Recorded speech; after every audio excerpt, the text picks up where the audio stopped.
हे हमारे सर्वशक्तिमान पिता परमेश्वर, हे हमारे उद्धारकर्ता प्रभु यीशु मसीह और हे शांतिदायक पवित्र आत्मा, आज की इस रविवारी आराधना में जो हमारे देश के स्वतंत्रता दिवस के पश्चात की आराधना है, उसमें हम आपका स्वागत करते हैं और आपकी उपस्थिति, हे त्रिएकत्व परमेश्वर जो हमारे मध्य में है, हम आपको हृदय की गहराइयों से धन्यवाद देते हैं। भजनकार ने एक बहुत खूबसूरत भजन लिखा है, जिसे हम भजन संहिता 119 के नाम से जानते हैं। इस भजन का लेखक कौन है, इसके बारे में कुछ ठीक ज्ञात नहीं है, लेकिन विद्वानों का मत है कि इस भजन को इज़रा नबी ने लिखा होगा। बड़ी खूबसूरती के साथ ये भजन लिखा गया। सबसे लंबा भजन हमारे धर्मशास्त्र बाइबल का।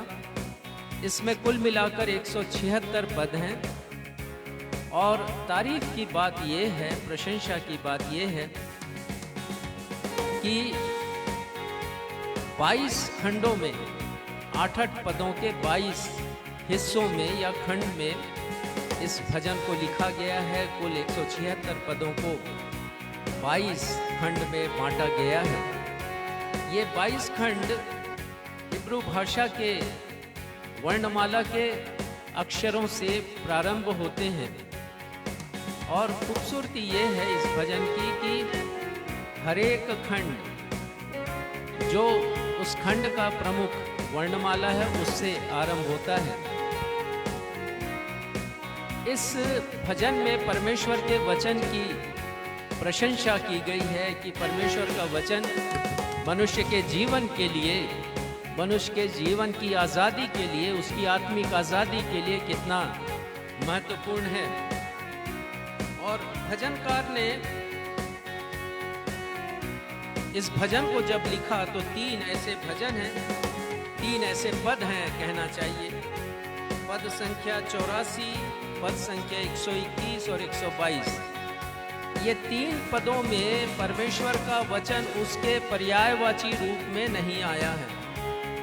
परमेश्वर के वचन के पर्यायवाची रूप भजन संहिता 119 में अनेक प्रकार से उद्धृत किए गए हैं, जैसे चितौनी है, परमेश्वर पिता की आज्ञा है, विधि है, व्यवस्था है, रीति है, अलग अलग पर्यायवाची शब्द हैं। लेकिन यदि आप सुन रहे हैं मेरी आवाज़ तो कृपया नोट कर लें। पद संख्या 84, पद संख्या 121 और 122 में परमेश्वर के वचन का उपयोग किसी भी पर्यायवाची शब्द से नहीं किया गया है। आइए हम सब परमेश्वर पिता की महिमा में गीत गाएं। यीशु ने मुझे छुड़ाया है पापों के जाल से। ये वचन हमें आज़ादी देता है। ये वचन परमेश्वर का जीवित वचन है जो आत्मिक आज़ादी हमें देता है।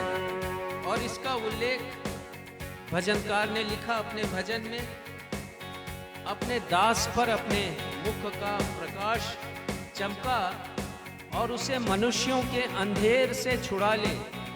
जी हाँ प्यारे भाइयों और बहनों, हम शारीरिक परतंत्रता में जीते हैं। परमेश्वर का धन्यवाद हो कि हमारे देश को उन्होंने सन 1947 में आज़ादी दिलाया। सिर्फ इतना ही नहीं परंतु आत्मिक आज़ादी भी हमें दिलाई। इसलिए हम मिलकर गाएं, यीशु ने हमें छुड़ाया है पापों के जाल से।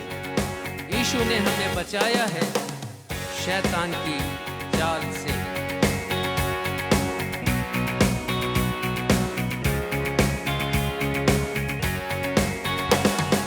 यीशु ने हमें छुड़ाया है पापों के जाल से।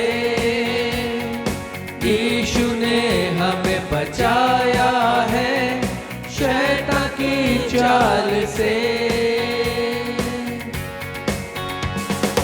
यीशु ने हमें छुड़ाया है पापों के जाल से।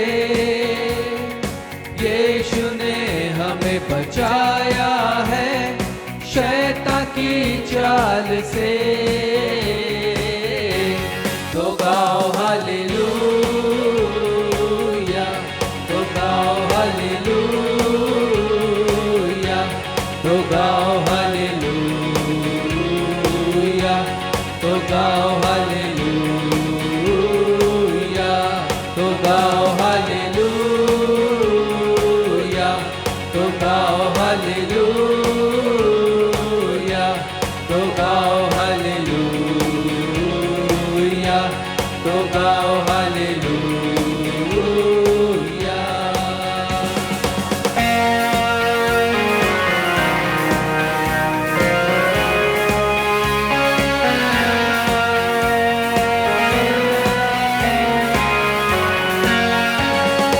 हमने शांति पाई है यीशु के नाम से,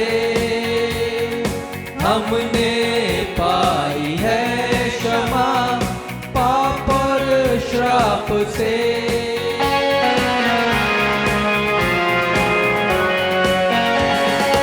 हमने शांति पाई है यीशु के नाम से, हमने पाई है क्षमा पाप और श्राप से। तो गाओ हालेलुया,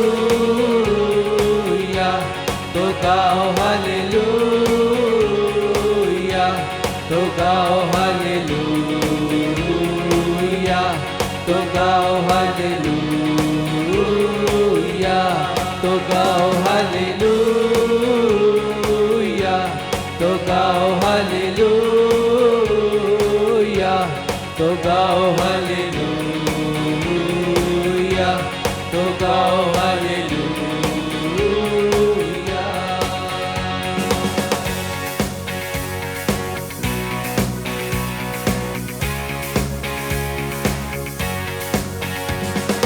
शालोम शांति और सलाम हम लाए हैं आपके नाम। शालोम शांति और सलाम, ये है यीशु का पैगाम। शालोम शांति और सलाम हम लाए हैं आपके नाम। शालोम शांति और सलाम, यीशु का पैगाम। तो गाओ हालेलुया, तो गाओ हालेलुया, तो गाओ हालेलुया, तो गाओ हालेलुया, तो गाओ हालेलुया, तो गाओ हालेलुया, तो गाओ हालेलुया, तो गाओ हालेलुया।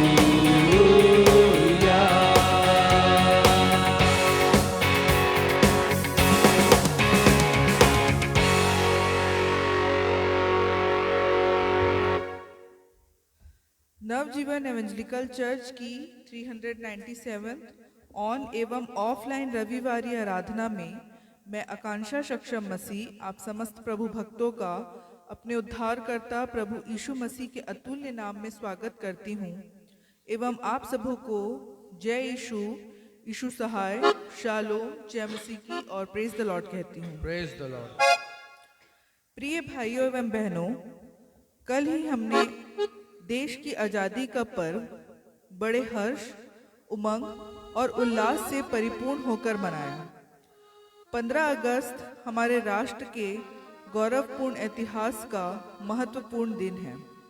इसी दिन सन 1947 को हमारा देश विदेशी शासकों के शासन से आज़ाद हुआ और हमारे महान देश भारत ने स्वतंत्र राष्ट्र के रूप में एक नई यात्रा प्रारंभ की। शारीरिक, वैचारिक एवं बौद्धिक रूप से आजाद होकर जीवन जीना और आजीविका अर्जित करना एक बहुत बड़ी आशीष है। लेकिन बाइबल कहती है, पाप के दासत्व की वजह से मनुष्य की आत्मा में अपने अपराध बोध, डर, निराशा, अशांति एवं हताशा के बंधनों से आजाद होना भी आवश्यक है। इसे आत्मिक आजादी कहते हैं।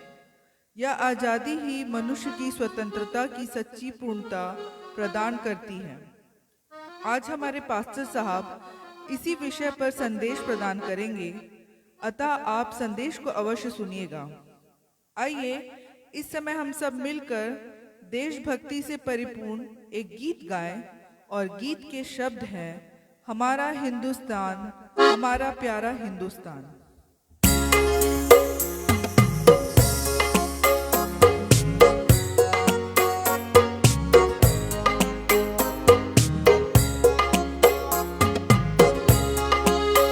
देशी राग पर आधारित ये गीत हमारे मन में देशभक्ति और राष्ट्र के प्रति प्रेम को जागृत करता है।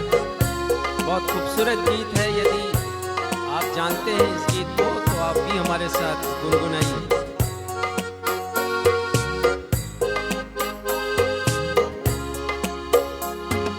प्यारा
भजन संहिता 119 पद 126 से लेकर 136 तक, जिसे पढ़ने में अगुवाई मिस्टर सक्षम मसीह करेंगे।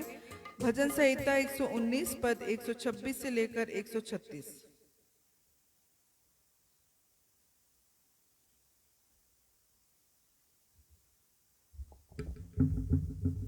आइए हम सब मिलकर धर्मशास्त्र से निकाल लें भजन संहिता अध्याय 119 पद संख्या 126 से 136 तक। जैसा कि हमारा दस्तूर रहा है, इस पैसेज को हम उत्तरवादी की रीति से पढ़ लेंगे और अंत में हम सब 136वें पद को साथ में मिल करके पढ़ लेंगे। भजन संहिता 119 पद संख्या 126 से 136 तक। वह समय आया है कि यहोवा काम करे, क्योंकि लोगों ने तेरी व्यवस्था को तोड़ दिया है। इस कारण मैं तेरी आज्ञाओं को सोने से वरन कुंदन से भी अधिक प्रिय मानता हूँ। इसी कारण मैं तेरे सब उपदेशों को सब विषयों में ठीक जानता हूँ और सब मिथ्या मार्गों से बैर रखता हूँ। तेरी चितौनियाँ अनूप हैं, इस कारण मैं उन्हें अपने जी से पकड़े हुए हूँ। तेरी बातों के खुलने से प्रकाश होता है, उससे भोले लोग समझ प्राप्त करते हैं। मैं मुंह खोलकर हाँफने लगा, क्योंकि मैं तेरी आज्ञाओं का प्यासा था। जैसी तेरी रीति अपने नाम की प्रीति रखने वालों से है, वैसे ही मेरी ओर भी फिरकर मुझ पर अनुग्रह कर। मेरे पैरों को अपने वचन के मार्ग पर स्थिर कर और किसी अनर्थ बात को मुझ पर प्रभुता ना करने दे। मुझे मनुष्यों के अंधेर से छुड़ा ले, तब मैं तेरे उपदेशों को मानूंगा। अपने दास पर अपने मुख का प्रकाश चमका दे और अपनी विधियां मुझे सिखा। सब साथ में पढ़ें। मेरी आंखों से जल की धारा बहती रहती है, क्योंकि लोग तेरी व्यवस्था को नहीं मानते। यह सर्वशक्तिमान जीवित परमेश्वर का, हमारे उद्धारकर्ता प्रभु यीशु मसीह का और शांतिदायक पवित्र आत्मा का सत्य, जीवित और अटल वचन है। परमेश्वर पिता, प्रभु यीशु मसीह और पवित्र आत्मा वचन के पढ़े जाने, सुने जाने और समझे जाने पर हम में से हर एक को अपनी बहुतायत की आशीषों से परिपूर्ण करें। हम सब कहें आमीन। आमीन।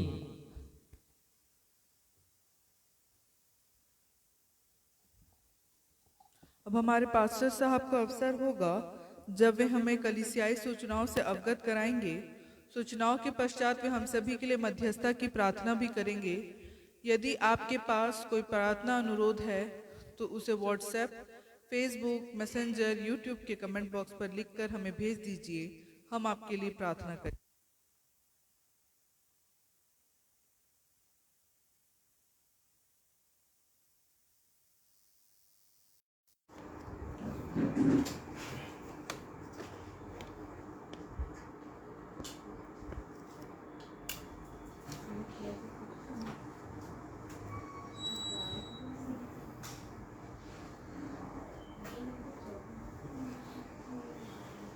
विद्युत प्रवाह रुक गया है और हम इसी स्थिति में आपके सम्मुख पुनः हाजिर हैं। सूचना देना चाहूँगा, नवजीवन इवेंजलिकल चर्च की 397वीं ऑन एवं ऑफलाइन रविवारी आराधना में मैं पास्टर राजेश मसीह आप समस्त प्रभु भक्तों का जो इस समय आराधना भवन में उपस्थित हैं या फेसबुक पर ऑनलाइन उपस्थित हैं अथवा आने वाले दिनों में फेसबुक के ग्रुप्स, व्हाट्सएप ग्रुप्स, यूट्यूब और मैसेंजर में भेजे जाने वाले वीडियो को देखकर हमारी आज की रविवारी आराधना में शामिल होंगे। मैं आप सभी का स्वागत करता हूं और आप सभी को मैं प्रेज द लॉर्ड कहता हूं। Praise the Lord. सूचना इस प्रकार से हैं, आज समस्त विश्वासियों को प्रभु के मेज की सहभागिता प्रदान की जाएगी। आशा है हमारे वे ऑनलाइन दर्शक जो अपने निवास स्थान में रहकर हमारे साथ प्रभु भोज की विधि में शामिल होते हैं, उन्होंने पहले से तैयारी कर ली होगी। आप सभी से निवेदन है कि जब प्रभु भोज की विधि का संपादन होता है तो कृपया मुझे देखकर बहुत संजीदगी के साथ, गंभीरता के साथ प्रभु की बियारी में या प्रभु भोज में शामिल होइएगा, उसे ग्रहण कीजिएगा। प्रार्थना अनुरोध इस प्रकार से है, हम सब मिलकर श्रीमती ममता को अपनी प्रार्थनाओं में स्मरण रखें। उनका स्वास्थ्य बार बार खराब हो जाता है और वो बहुत ही बेचैन हो जाती हैं अपने स्वास्थ्य को लेकर, जिससे परिवार के अन्य लोग भी बहुत चिंतित हो जाते हैं। जैसा मैंने बताया था कि उन्हें ब्लड प्रेशर की शिकायत है और वो ब्लड प्रेशर उनका स्थिर नहीं रहता, अनियंत्रित रहता है। उसके साथ ही साथ बहुत बेचैनी है, व्याकुलता है उन्हें, और दोनों पाँव के घुटने भी कमज़ोर हो चुके हैं। तो आप उनके लिए अवश्य प्रार्थना कीजिएगा। और उसी प्रकार आप अपनी प्रार्थनाओं में ध्यान रखिए श्रीमती शालिनी की माँ दिशुन के लिए, जिनके हृदय में स्वेलिंग है और फिलहाल उन्हें रायपुर के मेकाहारा हॉस्पिटल में, जो मेडिकल कॉलेज हॉस्पिटल है रायपुर का, वहाँ पर उन्हें भर्ती किया गया है, आईसीयू में है। आप उन्हें भी अपनी प्रार्थनाओं में स्मरण रखिएगा ताकि वो चंगाई प्राप्त करके पुनः कोरबा वापस लौट सके। एक और जवान बेटा है, उसका नाम अंकुर मसीह है। उसके साथ एक बहुत दर्दनाक घटना हो गई।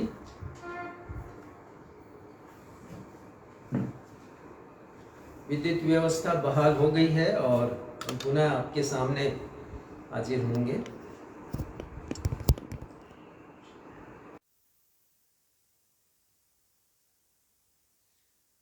मैं आपको बता रहा था एक जवान बेटे अंकुर मसीह के बारे में, जिसके साथ एक बहुत दर्दनाक दुर्घटना हो गई। ये जवान बेटा मसीही वो जालंधर से दिल्ली की यात्रा ट्रेन से कर रहा था और हुआ ऐसा कि अंबाला के पास उसे कुछ विघ्नकारी तत्वों ने ईर्ष्यावश उसे ट्रेन के नीचे फेंक दिया। प्रभु यीशु मसीह ने अद्भुत रूप से उसकी सहायता की। उसका प्राण बच तो गया, लेकिन संघातिक जख्म उसे लगे हैं, क्योंकि ट्रेन से फेंका जाना कितना दर्दनाक हो सकता है, आप समझ सकते हैं। लोगों की सहायता से उसे सीएमसी अंबाला के अस्पताल में भर्ती किया गया है। हम अपनी प्रार्थनाओं में अपने उस जवान बेटे को अवश्य स्मरण रखें। प्रार्थना करें मिस्टर राजीव कुमार के लिए।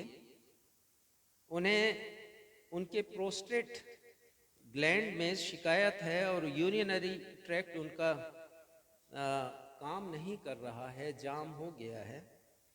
उनका ऑपरेशन होने वाला है। परमेश्वर पिता से हम प्रार्थना करते हैं कि परमेश्वर पिता उनके ऑपरेशन को सफल करें और उन्हें चंगाई प्रदान करें।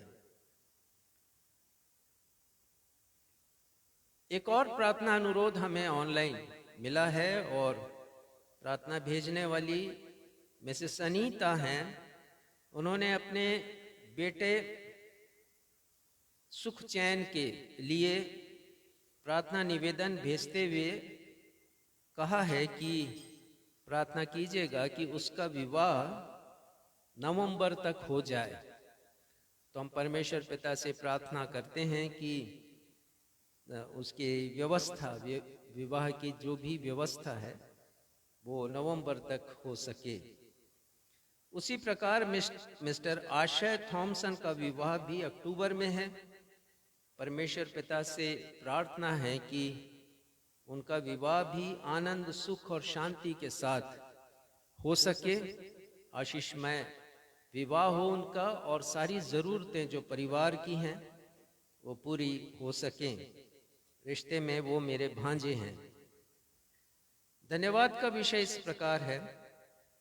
परमेश्वर पिता को धन्यवाद देते हैं कि श्रीमती ज्योति को स्वास्थ्य लाभ हुआ है, जो पिछले दिनों अस्वस्थ थी। आपको याद होगा उनका ब्लड शुगर बहुत कम हो गया था, लोअर साइड में आया था, जिसे लेकर वो बहुत चिंतित थी। लेकिन परमेश्वर पिता ने उनके स्वास्थ्य को ठीक किया है। उनके नाम की महिमा हो। मिस्टर एडवर्ड मसीह के लिए भी हमने प्रार्थना की थी, जिन्हें निमोनिया के कारण अपोलो में भर्ती किया गया था। वे भी चंगाई प्राप्त करके अपने घर में वापस लौट चुके हैं। परमेश्वर के नाम की महिमा हो। मिसेस पुष्पांजलि थॉमसन से धन्यवादी भेंट हमें प्राप्त हुई है। परमेश्वर पिता की कृपा हमारी इस बहन के ऊपर सदैव बनी रहे। आइए इन सारे प्रार्थना निवेदनों को हम अपने उद्धारकर्ता प्रभु यीशु मसीह के नाम में परमेश्वर पिता के सिंहासन के समक्ष रखें। हमारे परमेश्वर पिता, ये सारे निवेदन जो हमने पढ़े हैं हमारे उद्धारकर्ता यीशु के नाम में आपके सिंहासन के समक्ष है। कृपा कीजिएगा पिता, जो प्रार्थना निवेदन हमने रखे हैं और जिनके लिए हम निरंतर प्रार्थना करते भी आ रहे हैं, अपने निवेदनों को आपके सन्मुख हम रख रहे हैं। प्रार्थना है पिता कि आप अवश्य उनका उत्तर दीजिएगा। और जो भी हमारे भाई बहन बीमार हैं पिता, अपना स्पर्श दीजिए और उन्हें चंगाई प्रदान कीजिएगा। अन्य अनुरोधों को भी आपके सन्मुख हम रखते हैं।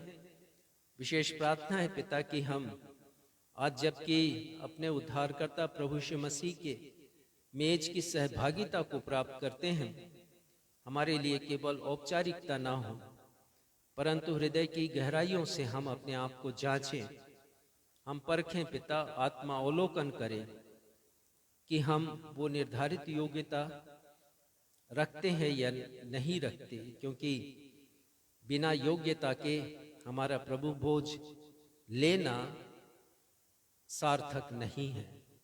तो हम सब इस बात को बड़ी गंभीरता से सोचें और गंभीरता संजीदगी के साथ आपके बेटे प्रभु यीशु मसीह के मेज की सहभागिता को हम प्राप्त कर सकें। पिता, आपकी आगे की आराधना को आपके सामर्थी हाथों में सौंपते हुए अपने इस निवेदन को आपके बेटे हमारे उद्धारकर्ता प्रभु यीशु मसीह के नाम से मांगते हैं। सुनिए और ग्रहण कीजिए। कलीसिया कहे आमीन। आमीन।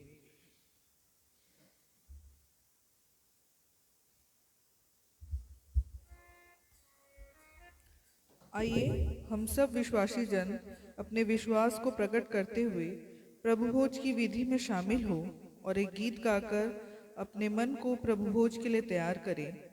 गीत के शब्द हैं, जैसे मैं हूँ बिन योग्यता, पर करके आसरा लहू का, और सुनकर तेरा नेवता मसीह में आता हूँ।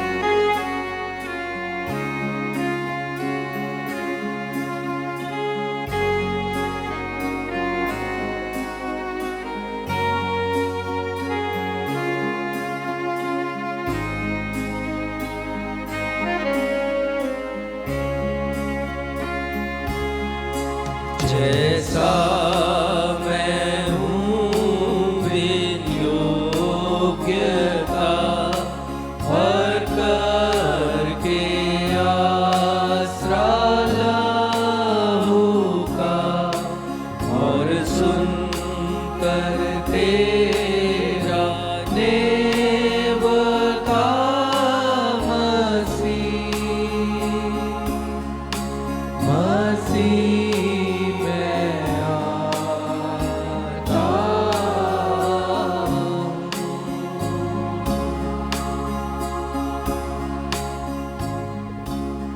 आत्मा को झकझोर देने वाला यह गीत है। यदि हम गंभीरता से इसके ऊपर विचार करें, इस गीत के गीतकार ने लिखा, जैसा मैं हूं बिन योग्यता। जी हाँ प्यारे भाइयों और बहनों, हमारे पास कोई योग्यता नहीं, सांसारिक योग्यता नहीं कि जिसके बल पर हम इस मेज के पास आ सके। हमारी योग्यता केवल प्रभु यीशु मसीह के कारण ही स्थापित होती है। क्रूस पर उनके बलिदान के द्वारा, जिस क्रूस पर उन्होंने अपनी देह को दिया, जो हमारे पापों के कारण जख्मी की गई, प्रभु यीशु मसीह के हाथों में और पांव में कीलें ठोकी गई, उन्हें क्रूस पर चढ़ाया गया, सर पर कांटों का ताज रखा गया, मर्मांतक पीड़ा उन्होंने सही है। हमारी देह ने जितने पाप किए हैं, उस शरीर ने, प्रभु यीशु मसीह ने उसे सहा है और हमारे पापों की क्षमा के लिए अपने निर्दोष निष्कलंक रक्त को बहाया है। और यही बात हमें योग्यता प्रदान करती है कि हम परमेश्वर के पास पहुंच सके। गीतकार ने बहुत खूबसूरती से लिखा है, जैसा मैं हूं बिन योग्यता, पर करके आसरा लहू का मसीह मैं आता हूं। हमारी धार्मिक योग्यताएं भी परमेश्वर के सामने शून्य है, क्योंकि उस फरीसी ने तो अपनी प्रार्थना में अनेक धार्मिक योग्यताओं को कहा है, लेकिन प्रभु यीशु मसीह ने कहा कि जो अपनी अयोग्यता के साथ आया, जो वेदी से दूर खड़ा है, महसूल लेने वाला, जिसने कहा, हे प्रभु मेरे पापों को क्षमा कर, उसकी प्रार्थना सुनेगी। जी हाँ प्यारे भाइयों और बहनों, प्रभु यीशु मसीह हमें योग्यता प्रदान करते हैं, लेकिन सवाल यह है कि जो योग्यता उन्होंने प्रदान की है हमें, हमने उस योग्यता को बनाकर रखा है या नहीं। प्रभु यीशु मसीह ने हमें सावधान किया है। लूका रचित सुसमाचार 21 अध्याय 36वें पद में वो कहते हैं, जागते रहो, हर समय प्रार्थना करते रहो, तुम इन सब आने वाली घटनाओं से बचने और मनुष्य के पुत्र के सामने खड़े होने के योग्य बनो। प्रभु यीशु मसीह योग्यता की बात करते हैं और अब हमें योग्य होना है कि हम प्रभु यीशु मसीह के न्याय सिंहासन के सामने खड़े रह सकें। आज जब इस मेज के समीप हम आते हैं, प्रभु के मेज की सहभागिता को पाने के लिए, तो हम चिंतन करें, मनन करें कि क्या हम में वो योग्यता है कि हम यीशु के सिंहासन के सामने खड़े रह सकें और अपनी योग्यता को बना करके रखें। कलीसिया अपना स्थान ग्रहण करें। आइए हम सब प्रार्थना में जाएंगे। परमेश्वर पिता को धन्यवाद देंगे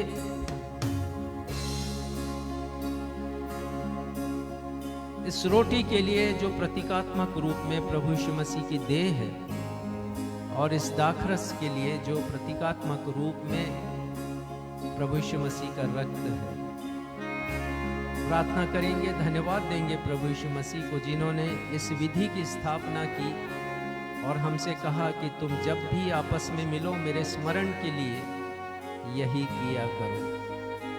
हम प्रभु यीशु मसीह को स्मरण करें, उनके महान बलिदान को स्मरण करें जब हम विश्वास के साथ इस मेज के पास आते हैं।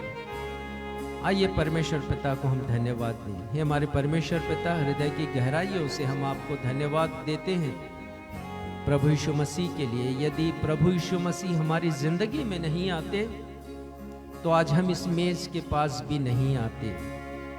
हम धन्यवाद देते हैं पिता उस बलिदान के लिए जिसे यीशु मसीह ने हमारे लिए किया। हम तो जानते नहीं थे, लेकिन उन्होंने हमें जाना, हमारी दुर्दशा को जाना, हमारे पापों में फंसे होने के और उलझे होने के कारणों को जाना, और हमारे उद्धार के लिए उन्होंने अनुपम प्रयास किया। कोशिश की। हम धन्यवाद देते हैं पिता उनके उपाय के लिए जिसे उन्होंने क्रूस पर किया, हमारे लिए मार्ग खोल दिया कि हम आप तक पहुंच सके। प्रार्थना है पिता, अब जबकि हम मेज की सहभागिता को प्राप्त करते हैं, ध्यान रखें कि हम में वो आत्मिक योग्यता है या नहीं। सांसारिक योग्यताओं को हम दरकिनार करें, ध्यान दें आत्मिक योग्यता के ऊपर कि वो हैं कि नहीं, जो हमें प्रभु यीशु मसीह के सिंहासन के सन्मुख खड़े होने के सक्षम बनाएंगे, योग्य बनाएंगे। हमारी प्रार्थना है पिता कि जब हम इस विधि में आगे बढ़ते हैं, प्रार्थना करते हैं कि मेज पर रखी ये रोटी प्रभु यीशु मसीह की देह हो और ये दाखरस प्रभु यीशु मसीह का रक्त हो। और इस विधि के लिए इस रोटी को और इस दाखरस को हम सांसारिक वस्तुओं से पृथक करते हैं। आज हमारा प्रभु की मेज की सहभागिता को प्राप्त करना एक आशीष का सबब बन जाए। धन्यवाद देते हुए अपनी इस प्रार्थना को अपने उद्धारकर्ता प्रभु यीशु के नाम से ही मांग लेते हैं। सुनिए और ग्रहण कीजिए। कलीसिया कहें आमीन।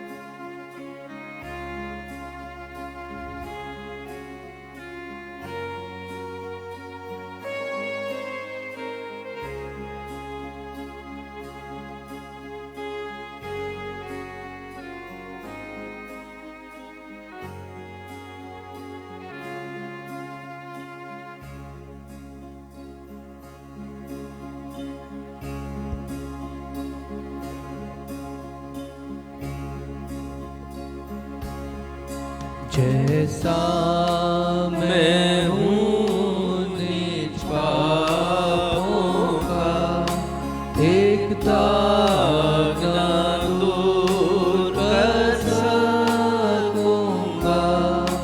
पाप तेरे रक्त से मीटेगा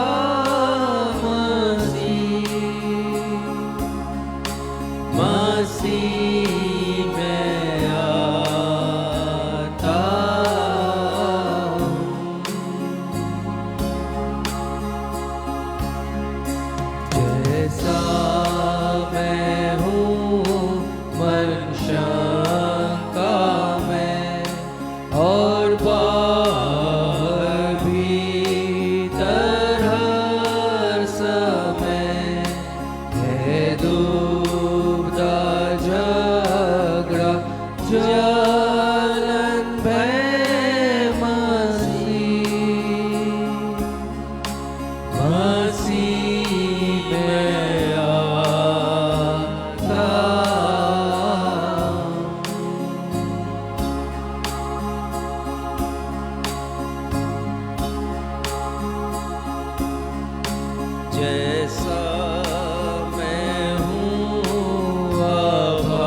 कलीसिया अपने स्थान पर खड़ी हो जाए और हम अपने विश्वास वचन का अंगीकार करेंगे जो प्रेरितों का विश्वास वचन है।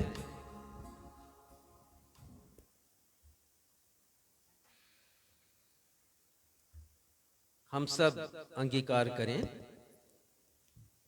मैं सर्वशक्तिमान पिता, स्वर्ग और पृथ्वी के सृष्टिकर्ता परमेश्वर पर विश्वास करता हूँ।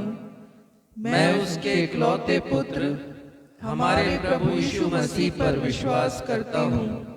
वह पवित्र आत्मा के सामर्थ्य से गर्भ में आए और कुंवारी मरियम से जन्मे। उन्होंने पुन्तियुस पिलातुस के शासन में दुख भोगा। वह क्रूस पर चढ़ाए गए, मरे और गाड़े गए और मृतकों के लोक में उतरे। तीसरे दिन वह जी उठे। वह स्वर्ग पर चढ़ गए और पिता की दाहिनी ओर विराजमान हुए। वह जीवितों और मृतकों का न्याय करने को फिर आएंगे। मैं पवित्र आत्मा पर, पवित्र सार्वलौकिक कलीसिया पर, संतों की संगति, पापों की क्षमा, देह के पुनरुत्थान और शाश्वत जीवन पर विश्वास करता हूँ। आमीन। हम सब प्रभु की प्रार्थना भी मिलकर करेंगे। हे हमारे पिता, आप जो स्वर्ग में हैं, आपका नाम पवित्र माना जाए। आपका राज्य आए। आपकी इच्छा जैसे स्वर्ग में पूरी होती है, वैसे इस पृथ्वी पर भी पूरी हो। हमारे दिन भर की रोटी आज हमें दीजिए, और जिस प्रकार हमने अपने अपराधियों को क्षमा किया है, वैसे ही हमारे अपराधों को क्षमा कीजिए। हमें परीक्षा में नहीं लाइए, बल्कि बुराई से बचाइए, क्योंकि राज्य, पराक्रम और महिमा सदा आपके हैं। आमीन। कृपया स्थान ग्रहण कीजिए।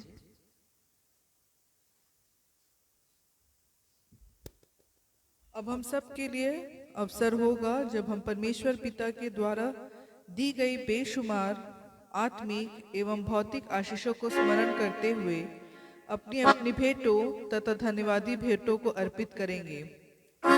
यदि हमारे ऑनलाइन दर्शक भी अपनी भेंटों को हमारी कलीसिया के द्वारा किए जा रहे सेवा के कार्यों या सुसमाचार की महिमा के लिए अर्पित करना चाहते हैं, तो उनका स्वागत है। वे कृपया हमारे पास्टर साहब से बात कर सकते हैं। आइए अब हम एक गीत गाते हुए अपनी भेंटों को अर्पित करेंगे, और गीत के शब्द है, चलो क्रूस के राही ओ हम राही, तुम्हें है चलना।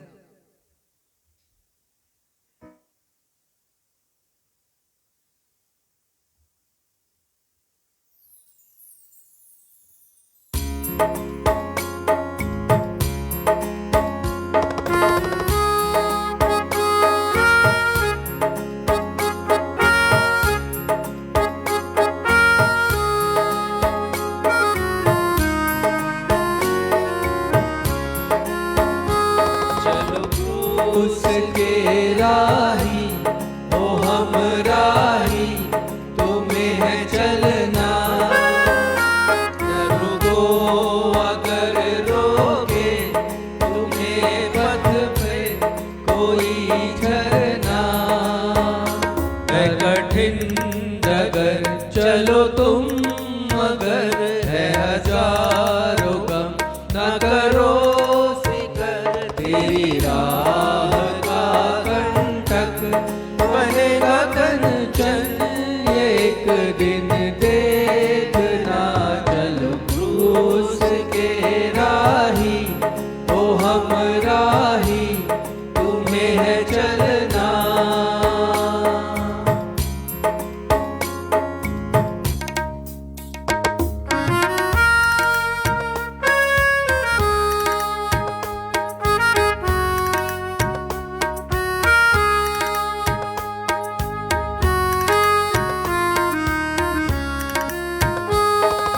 जो कुछ तुम दोगे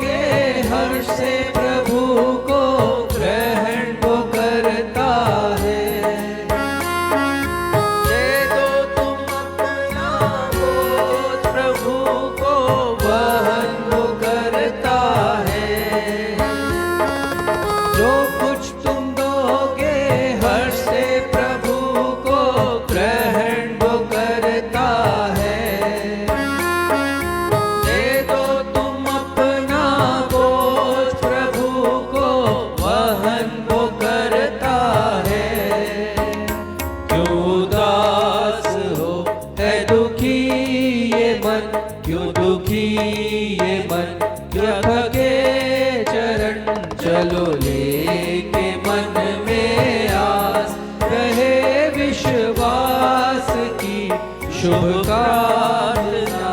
चलो क्रूस के राही, ओ हम राही, तुम्हें है चलना। न रुको अगर रोके तुम्हें पथ में कोई झरना। है कठिन डगर चलो तुम मगर, है हजारों गम न करो फिकर। तेरी राह का कंटक बनेगा कंचन, एक दिन देखना। चल क्रूस के राही, ओ हम राही, तुम्हें है चलना। चलो क्रूस के राही, ओ हम राही, तुम्हें है चलना।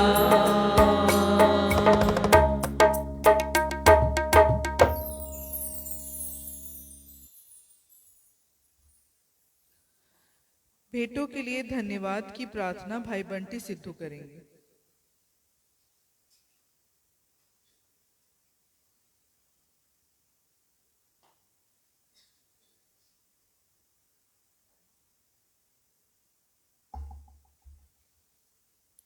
आप सबको जय मसीह की। जय मसीह। आइए प्रार्थना करते हैं। धन्यवाद करते हैं आकाश और पृथ्वी के मालिक, सेनाओं के यहोवा, आपके प्रिय बेटे हमारे उद्धारकर्ता यीशु मसीह के नाम से हम सभी आपके श्रेष्ठ खादिम खादिमा के साथ मिल के पिता तेरे अनुग्रह के सिंहासन के पास आते हैं प्रभु, ताकि जरूरत के समय खुदा बाप आपकी दया, आपका अनुग्रह हम सब पे हो पिता। हम आपका धन्यवाद करते हैं आज के दिन के लिए प्रभु। कितने ही लोग हैं पिता जो आज का दिन देख नहीं पाए प्रभु, लेकिन हम तेरे भवन में पाए जाते हैं, उसके लिए हम आपका कोटि कोटि शुक्रिया करते हैं। प्यारे पिता परमेश्वर, हम क्या दे सकते हैं प्रभु, जो आपने दिया उसमें से हमने आपको दिया प्रभु जी। ऐ खुदा बाप, आप हमारी भेंटों को ग्रहण कीजिए पिता परमेश्वर। हम आपका शुक्रिया करते हैं पिता परमेश्वर। ऑनलाइन जितने भी भाई बहन हैं उनके द्वारा दी गई भेंटों को भी आप ग्रहण कीजिए पिता।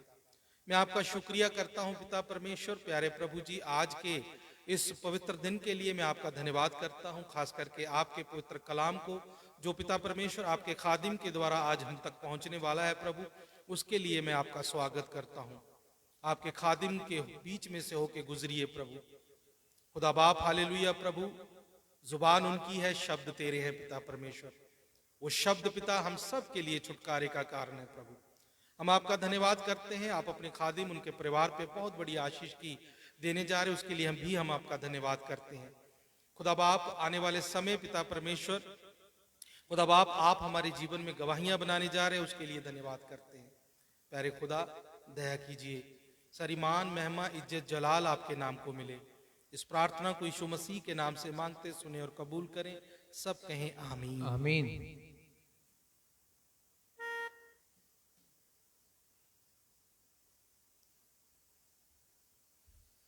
पवित्र शास्त्र बाइबल से पाठों का पठन। पहला पाठ पुराने नियम से निर्गमन अध्याय 3 पद 4 से 10, जिसे पढ़ने में अगुवाई मिसेस बीना मसीह करेंगी। दूसरा पाठ नए नियम से गलातियों अध्याय 5 पद 1 एवं पद 13 से 16, जिसे पढ़ने में अगुवाई भाई क्षितिज मसीह करेंगे। पहला पाठ पुराने नियम से निर्गमन अध्याय 3 पद 4 से 10।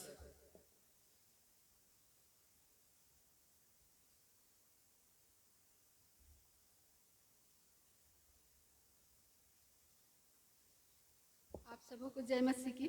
जय मसीह। मैं पहला पाठ पुराने नियम से पढ़ लूंगी। निर्गमन अध्याय 3 पद 4 से 10 तक। यहाँ पर इस प्रकार लिखा है, जब यहोवा ने देखा कि मूसा देखने को मुड़ा चला आता है, तब परमेश्वर ने झाड़ी के बीच से उसको पुकारा, हे मूसा, हे मूसा। मूसा ने कहा, क्या आज्ञा? उसने कहा, इधर पास मत आना और अपने पाँव से जूतियों को उतार दे, क्योंकि जिस स्थान पर तू खड़ा है वह पवित्र भूमि है। फिर उसने कहा, मैं तेरे पिता का परमेश्वर और अब्राहम का परमेश्वर, इसहाक का परमेश्वर और याकूब का परमेश्वर हूँ।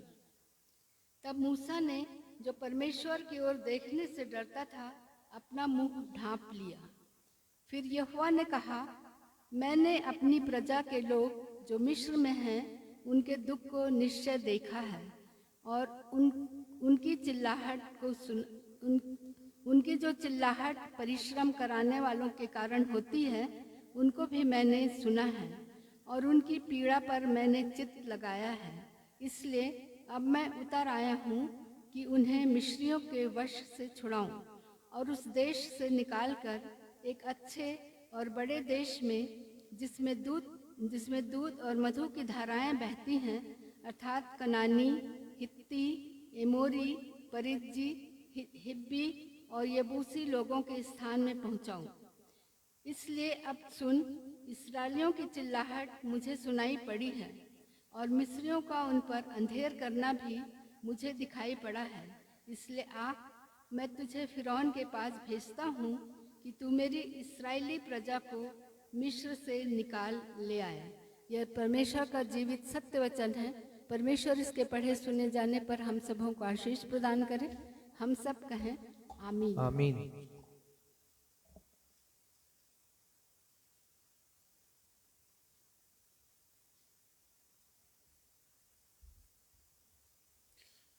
आज की आराधना में लिए गए दूसरे पाठ के लिए हम निकाल लेंगे नए नियम से गलातियों की पत्री अध्याय 5 उसका पद 1 एवं पद 13 से 16। और वचन में यहाँ यूं लिखा है, मसीह ने स्वतंत्रता के लिए हमें स्वतंत्र किया है, अतः इसी में स्थिर रहो और दासत्व के जुए में फिर से न जुतो।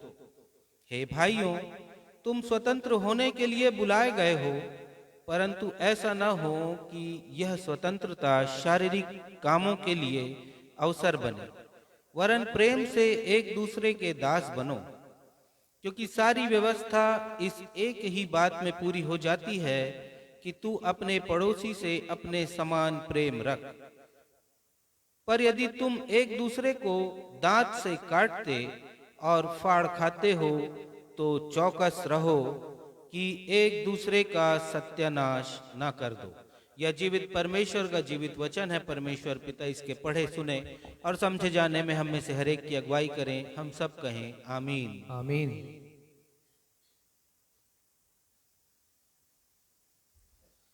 सुसमाचार पाठ के लिए हम निकाल लेंगे यूहन्ना रचित सुसमाचार अध्याय 8 पद 31 से 36, जिसे पढ़ने में अगुवाई रेवरेंड राजेश मसीह करेंगे। यूहन्ना रचित सुसमाचार अध्याय 8 पद 31 से 36।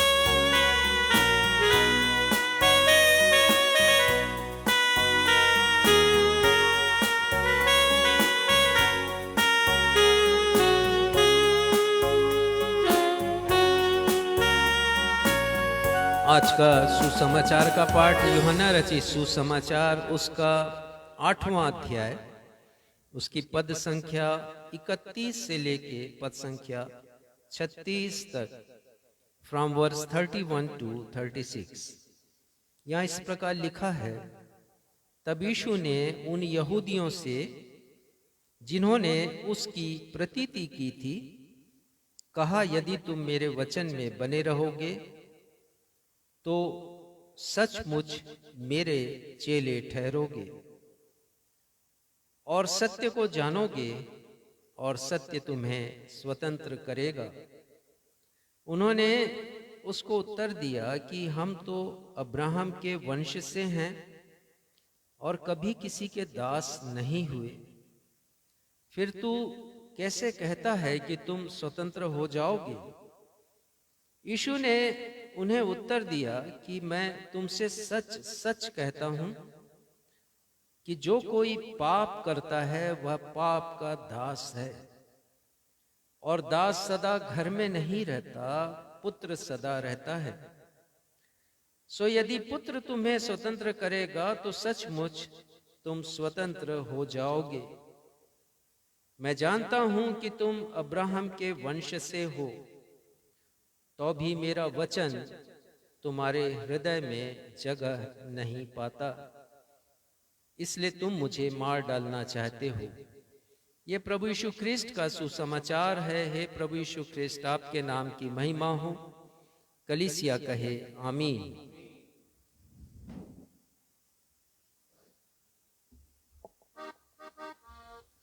अब हम सब के लिए सुनहरा समय होगा जब हम परमेश्वर पिता के जीवित वचन से परमेश्वर पिता के अभिषिक्त दास रेवरेंड राजेश मसीह के द्वारा आत्मिक ऊर्जा प्राप्त करने के लिए एक प्रेरणादायक, अर्थपूर्ण एवं हृदय स्पर्शी संदेश सुन लेंगे। आज के संदेश का विषय है स्वतंत्र भारत में स्वतंत्र नागरिक, सच्ची स्वतंत्रता की पूर्णता प्रभु यीशु मसीह में है।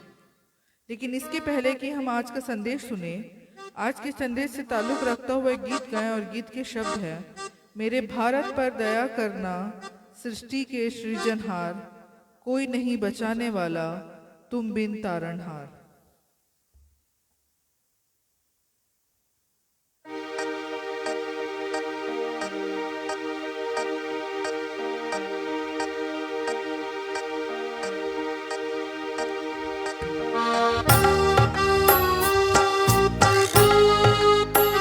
बहुत प्यारा गीत है ये, और इस गीत के गीतकार ने बहुत अच्छे शब्दों का प्रयोग किया। हमारे देश के लिए उन्होंने परमेश्वर की कृपा चाहिए है, परमेश्वर की दया। जी हाँ, उनकी कृपा और उनकी दया के हमारा राष्ट्र अच्छे से चल नहीं सकता है। परमेश्वर की कृपा है, वही बचाने वाले हैं, वही तारणहार हैं। और गीत का लिखते हैं, मेरे भारत पर दया करना सृष्टि के सृजनहार।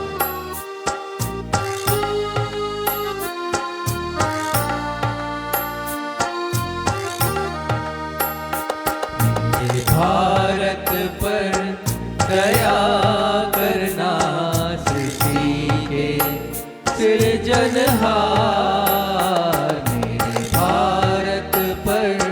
दया करना सृष्टि के सृजनहार, कोई नहीं बचाने वाला तुम बिन तारणहार, कोई नहीं बचाने वाला तुम बिन तारणहार। पर दया करना सृष्टि के सृजनहार।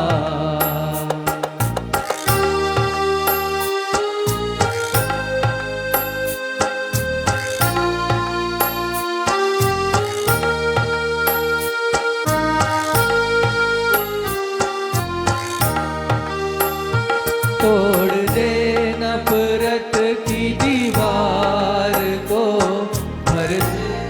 हर दिल की दरार को, घायल वहाँ हर आदमी दे शिफा तू हर गुनहगार को, दे शिफा तू हर गुनहगार को।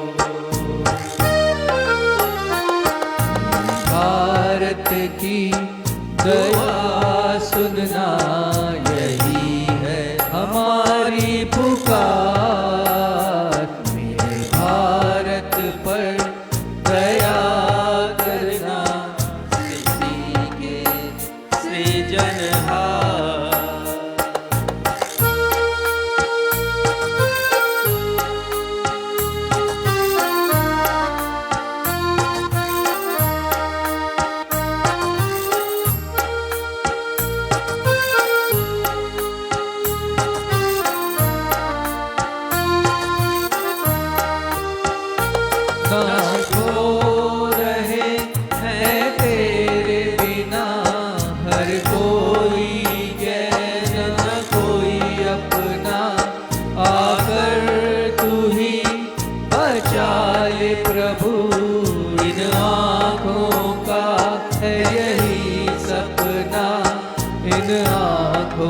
का है यही सपना।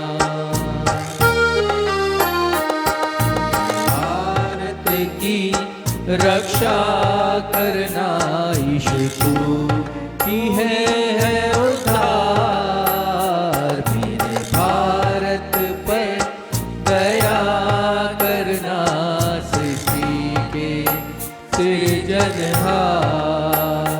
कोई नहीं बचाने वाला तुम बिन तारणहार। कोई नहीं बचाने वाला तुम बिन तारणहार। मेरे भारत पर दया करना सृष्टि के सृजनहार। मेरे भारत पर दया करना सृष्टि के सृजनहार। कलीसिया अपना स्थान ग्रहण करें। कल हम सब ने अपने महान देश भारत की स्वतंत्रता का 80वां वर्ष बहुत हर्षोल्लास के साथ, आनंद के साथ सेलिब्रेट किया है, मनाया है। कल सिर्फ हमने सेलिब्रेट नहीं किया, परंतु समूचे विश्व ने हमारे देश की आज़ादी के महान पर्वों को बड़े धूमधाम और हर्षोल्लास के साथ मनाया है। 15 अगस्त सन 1947 को हमारे राष्ट्र ने ब्रिटिश हुकूमत से स्वतंत्रता प्राप्त की थी।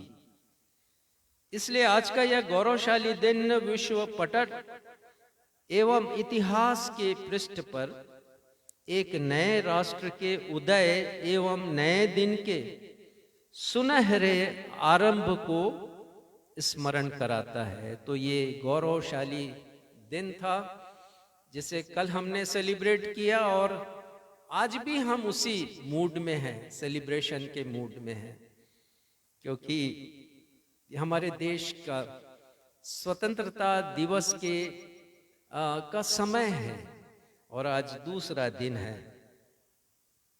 भारत की स्वतंत्रता एवं स्वतंत्र राष्ट्र के नवनिर्माण में मसीहियों ने, जिनकी संख्या 1947 में 7.59% थी, 7.59%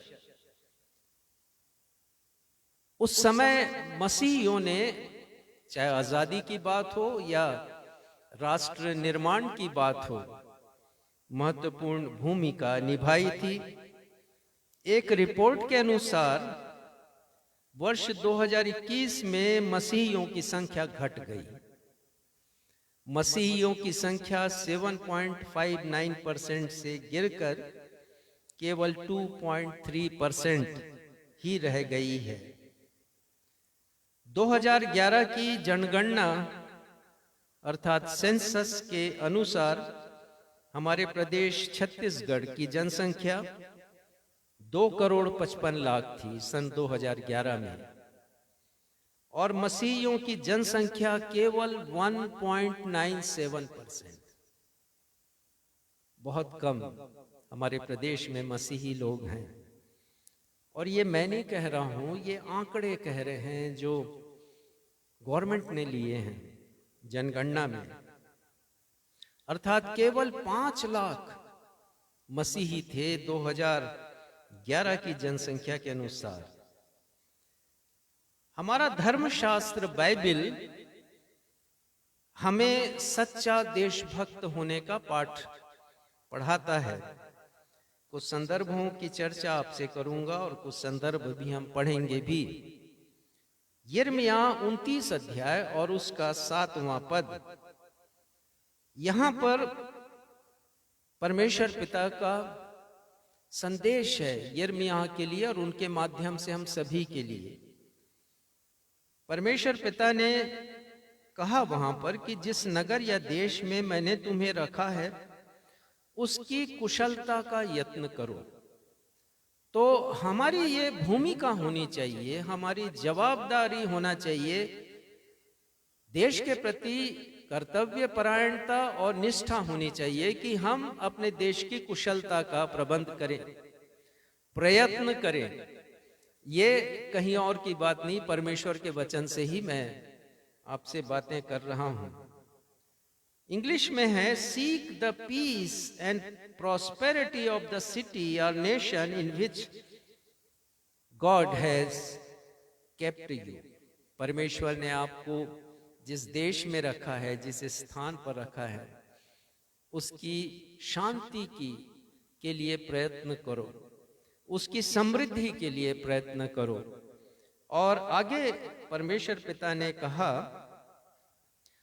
कि अपने देश के हित के लिए प्रार्थना किया करो, अपनी देश की कुशलता के लिए प्रार्थना किया करो, क्योंकि उस देश की कुशलता से तुम भी कुशल रहोगे। ये कितनी अच्छी बात लिखी है। देश यदि प्रॉस्पर करेगा, देश यदि समृद्ध होगा तो हम भी समृद्ध होंगे, because we are citizen of our nation. हम अपने देश के नागरिक हैं। एक पद निकालिएगा, रोमियो 13 अध्याय पहला पद। अंग्रेजी में उसी बात को कहना चाहूंगा कि प्रे फॉर योर नेशन और city where you live in, because if your nation prosper you too will prosper. यदि देश प्रगति करेगा, उन्नति करेगा, तो हम भी उन्नति करेंगे। कितनी अच्छी बातें परमेश्वर के वचन में लिखी गई। रोमियो 13:1 पढ़िएगा।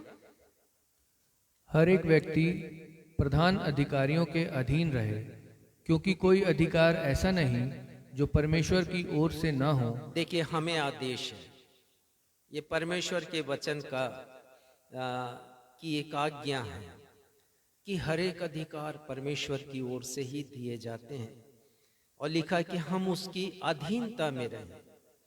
चाहे वो एक अच्छा प्रशासक हो या वो अच्छा ना हो, हमारे सोच विचार के अनुसार भले ना हो, लेकिन हमें उनकी अधीनता में रहना है, क्योंकि परमेश्वर ने उन्हें अधिकार दिया है। और आगे पढ़िए। और जो अधिकार हैं वे परमेश्वर के ठहराए हुए हैं। हाँ, अधिकार भी परमेश्वर ने ठहराया है। तो as a good citizen, this is duty of every Christian. हर एक मसीही का दायित्व है कि एक अच्छे नागरिक होने के नाते हम अपने प्रशासन का सहयोग करें। उसी प्रकार पहला पतरस 2 अध्याय के 17वें पद में प्रेरित पतरस लिखते हैं, सबका आदर करो। ये तो बहुत अच्छी बात है कि हम सबका आदर करें, अपने पड़ोसियों का आदर करें, देश के प्रत्येक लोगों का आदर करें। जिन्हें हम नहीं भी जानते हैं तो आदर पूर्वक हम उनसे बातचीत करें। और आगे लिखा, सबसे प्रेम रखो। ये परमेश्वर का वचन कहता है कि हमें सबसे प्रेम रखना है, भले जिसने हमारे साथ बुरा बर्ताव ही क्यों ना किया हो।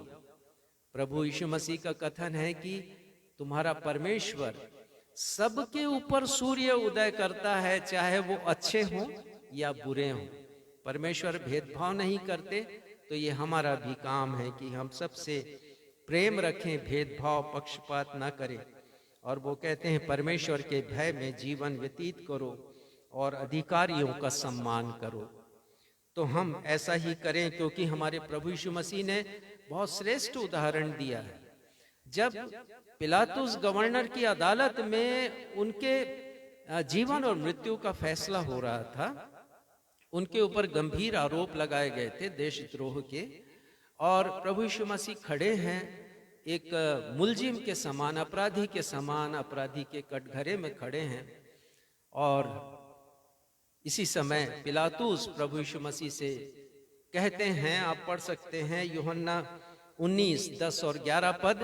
मैं बता दूं क्या लिखा है वहां पर। पिलातुस कहते हैं कि क्या तुझे नहीं मालूम कि मुझे तुझे क्रूस पर चढ़ाने का और छोड़ देने का भी अधिकार। ये दोनों अधिकार मेरे हैं। तो प्रभु यीशु मसीह का क्या जवाब था आपको मालूम है? ये अधिकार मेरे पिता ने ही तुम्हें दिया है। तो जब प्रभु यीशु मसीह की स्वीकार युक्ति है तो हम भी इसे स्वीकार करें। परमेश्वर के वचन में लिखी आज्ञाओं के पालन करने से क्रिश्चियन वर्चूज बनते हैं। वर्चूज का मतलब गुण। मसीही गुण कैसे निर्मित होते हैं? जब हम परमेश्वर के इन वचनों का पालन करते हैं।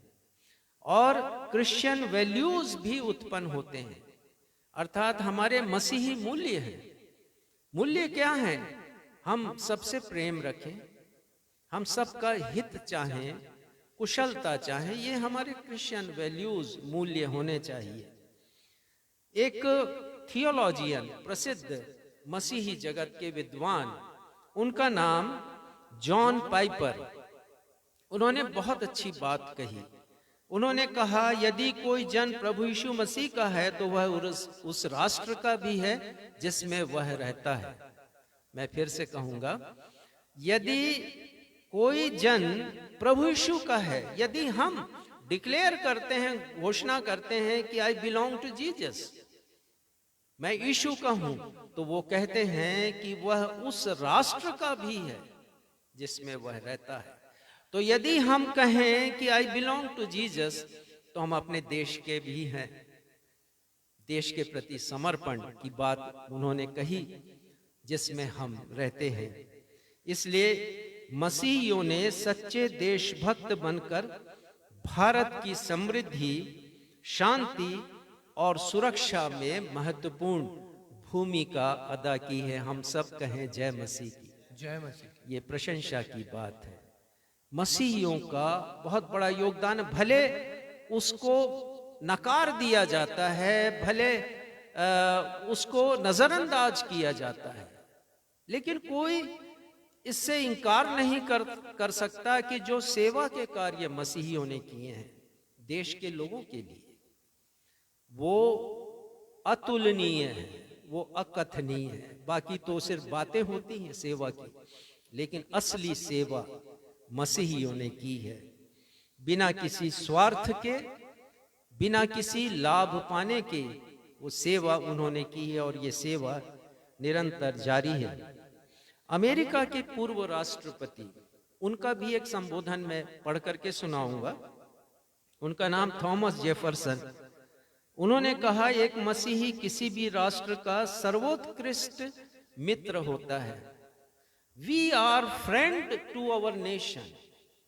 एक मसीही अपने राष्ट्र का सच्चा मित्र है, और हमें मित्र बनना चाहिए। मित्र बनना एक बहुत अच्छी बात है, गुड समैरिटन, एक अच्छा सामरी बनना। इसलिए क्योंकि मसीहत की शिक्षाएं किसी व्यक्ति के सामाजिक जीवन में आमूल चूल परिवर्तन ला सकती है। हमारी इस परमेश्वर के वचन की शिक्षाएं किसी भी व्यक्ति के जीवन में अद्भुत परिवर्तन लेके आ सकती हैं, उसके जीवन को बदल सकती हैं। किसी बुरे मनुष्य को अच्छा मनुष्य वो बना सकती हैं। गांधी जी ने भी एक बहुत अच्छी बात कही, जिस बात के बारे में परमेश्वर का वचन भी कहता है। और गांधी जी ने कहा, महात्मा गांधी जी ने व्यक्तिगत स्वतंत्रता की बात, पर्सनल फ्रीडम, वो लिखते हैं कि व्यक्तिगत आजादी को खत्म कर एक राष्ट्र का निर्माण नहीं किया जा सकता। अर्थात हर व्यक्ति का एक अस्तित्व है, एग्जिस्टेंस है, और यदि अस्तित्व है तो उस व्यक्ति का एक सम्मान भी है, उसका मान भी है। तो एक व्यक्ति की आजादी को, उसके मान सम्मान को रौंद कर कभी भी एक सफल राष्ट्र का निर्माण नहीं किया जा सकता। बहुत अच्छी बात हमारे राष्ट्रपिता महात्मा गांधी ने की है। इसलिए यह अच्छा है कि प्रत्येक नागरिक को राजनीतिक, मानसिक, सामाजिक, धार्मिक, शैक्षणिक, वैचारिक, बौद्धिक, व्यापारिक, भेदभाव रहित, समानता और सम्मान पूर्वक जीवन व्यतीत करने की स्वतंत्रता मिले। बहुत सी बातें मैंने कही थी। हमारे देश में जो हमें स्वतंत्रता मिली है, वो स्वतंत्रता हमें बहुत से अधिकार देती है, बुनियादी अधिकार देती है। उसे मैंने अनेक शब्दों में आपके सामने रखा कि राजनैतिक हमारे अधिकार हैं, हमारे सामाजिक अधिकार हैं, धार्मिक अधिकार हैं, मानसिक, शैक्षणिक, वैचारिक और बौद्धिक अधिकार भी हैं। व्यापार करने की स्वतंत्रता है, भेदभाव रहित समानता हर एक मनुष्य को प्रदान की गई है और सम्मान पूर्वक जीवन व्यतीत करने का अधिकार भी मिला है। ये स्वतंत्रता है जो हमें हमारा संविधान प्रदान करता है। और ये जो स्वतंत्रता है, यदि बाइबल की भाषा में देखें तो वो शारीरिक स्वतंत्रता है। शारीरिक स्वतंत्रता, फिजिकल फ्रीडम हम सभी को मिला हुआ है। लेकिन बाइबल कहती है कि एक नागरिक को पूर्ण स्वतंत्रता या पूरी आजादी तब हासिल होती जब वो आत्मिक रूप से आजाद होता है। अर्थात भले हम शारीरिक रूप से आजाद हों, कई अधिकार हमें मिले हैं, लेकिन यदि हमारी आत्मा बंधक में है पाप के कारण, तो हमें आत्मिक आजादी की जरूरत है। यूहन्ना 8:36 में लिखा है, एक पद निकालिएगा, यूहन्ना 8 का 34वां पद। तब तक मैं आपको बताऊं कि 36वें पद में क्या लिखा है। यूहन्ना 8:36, यदि पुत्र तुम्हें स्वतंत्र करेगा तो सचमुच तुम स्वतंत्र हो जाओगे। पुत्र कौन है? पुत्र प्रभु यीशु मसीह है। तो प्रभु यीशु मसीह हमें स्वतंत्र करना चाहते हैं। तो स्वतंत्रता तो मिल गई है 47 में, तो इसका क्या मतलब है? इसका अर्थ यही है कि आत्मिक रूप से प्रभु यीशु मसीह यदि स्वतंत्र करेंगे हम, तो हम स्वतंत्र हो जाएंगे। लेकिन उसके लिए यीशु के पास हमें आना पड़ेगा। आत्मिक स्वतंत्रता यदि हमें चाहिए तो यीशु के पास हमें आना पड़ेगा। पढ़िएगा 34वां पद। यीशु ने उनको उत्तर दिया, मैं तुमसे सच सच कहता हूँ कि जो कोई पाप करता है वह पाप का दास है। प्रभु यीशु मसीह ने कहा, सच सच कहता हूं। प्रभु यीशु मसीह बहुत जोर देकर इस बात को कह रहे हैं कि मैं तुमसे सच सच कहता हूं, इसमें झूठ की कोई मात्रा नहीं है। प्रभु यीशु मसीह ने जो भी कहा सच कहा है, क्योंकि झूठ बोलना तो शैतान का काम है। वो कहते हैं जो कोई पाप करता है वो पाप का दास है। कोई भी मनुष्य संसार में ऐसा नहीं है जो ये कहे कि मैंने पाप नहीं किया। रोमियो 3:23 में लिखा है, हर एक मनुष्य ने पाप किया है और परमेश्वर की महिमा से रहित है। निष्पाप इस दुनिया में कोई भी नहीं है। तो ये पाप एक बहुत बड़ा कार्य करता है। जब हम पाप करते हैं तो हमारा मन, हृदय, हमारी आत्मा गुलाम हो जाती है, पाप की गुलाम हो जाती है, शैतान का गुलाम हो जाती है हमारी आत्मा, हमारा हृदय, हमारा मन, हमारा सोच विचार, जो कुछ हम करते हैं हम पाप की अधीनता में करते हैं। इसका मतलब यह है कि मनुष्य आत्मिक रूप से आजाद नहीं है, कारण सिर्फ पाप है। और ये आजादी जो है, आत्मिक आजादी, शारीरिक आजादी से भी ज्यादा महत्वपूर्ण है। यद्यपि हमारा फोकस इसी बात में होता है कि हम शारीरिक रूप से बंधन में ना हो। यदि मुझे इतना अधिकार मिल जाए कि मैं आपको आपके घर में बंधक बना के रख दूं, तो आपकी आजादी खत्म हो जाएगी। आप चाहेंगे बाहर घूमना, आप घूम नहीं सकेंगे। बहुत से लोगों को इस प्रकार से नजरबंद किया जाता है। हम भी शारीरिक रूप से 15 अगस्त 1947 के पहले उसी बंधन में थे, शारीरिक बंधन में। लेकिन शारीरिक बंधन हमारा खत्म हुआ, आजादी मिली, परंतु आत्मिक रूप से हम परतंत्र हैं। और इन्हीं सब बातों से हमारे चिंतन मनन का जो आज विषय है, वो विषय है स्वतंत्र भारत में स्वतंत्र नागरिक, सच्ची स्वतंत्रता की पूर्णता प्रभु यीशु मसीह में है। फिर से सुनिएगा, स्वतंत्र भारत में स्वतंत्र नागरिक, सच्ची स्वतंत्रता की पूर्णता प्रभु यीशु मसीह में है। The citizens in a free India, फिर से पढ़ूंगा, free citizens in a free India, the fullness of true freedom is found in the Lord Jesus Christ. स्वतंत्र भारत में एक नागरिक, चाहे वह शारीरिक रूप से कितना भी स्वतंत्र क्यों ना हो, वो आत्मिक रूप से परतंत्रता में है, आत्मिक रूप से गुलामी में है। ये सच्चाई है। इसीलिए मैंने इसके प्रथम कुछ शब्द ऐसे लिखे हैं।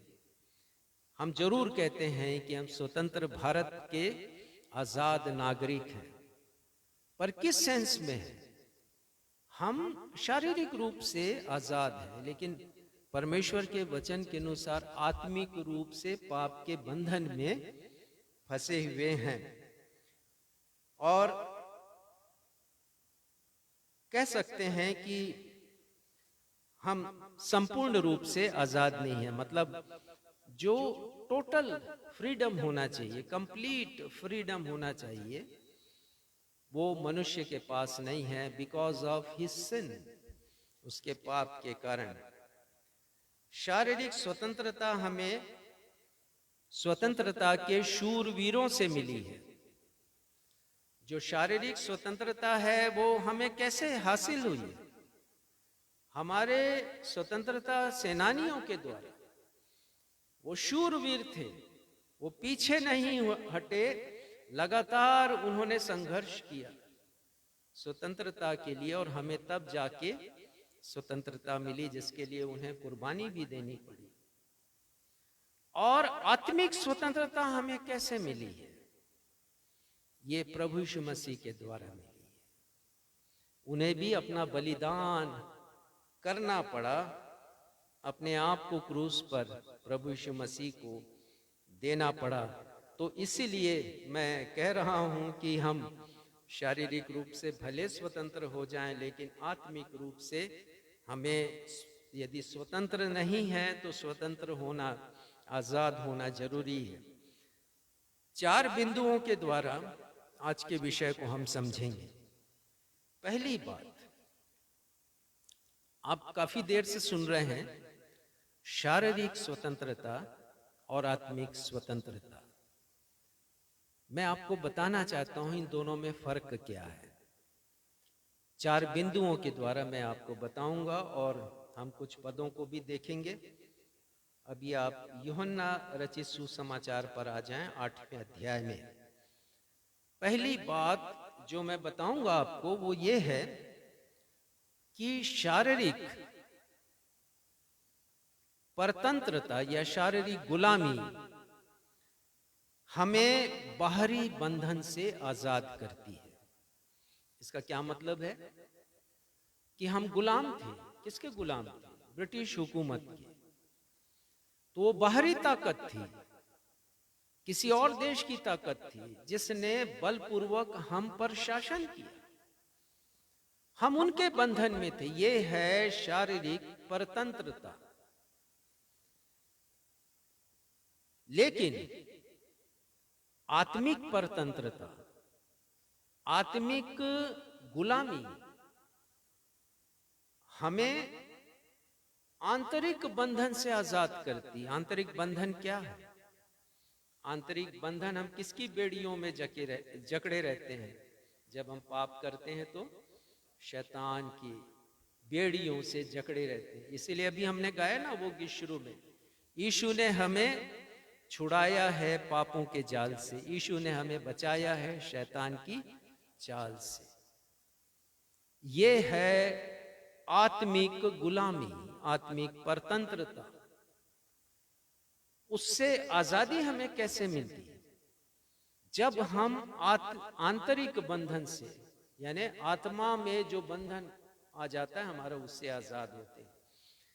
समझाऊंगा आपको, पढ़िएगा 32वां पद, यूहन्ना 8 उसका 32वां पद 32। और सत्य को जानोगे और सत्य तुम्हें स्वतंत्र करेगा। प्रभु यीशु मसीह ने कहा कि तुम सत्य को जानोगे। अब प्रभु यीशु मसीह ये प्रवचन दे रहे थे और काफी लोग प्रभु यीशु मसीह के आसपास थे और प्रभु यीशु मसीह उनसे कह रहे थे कि तुम सत्य को जानोगे। सत्य कौन है? सत्य कौन है?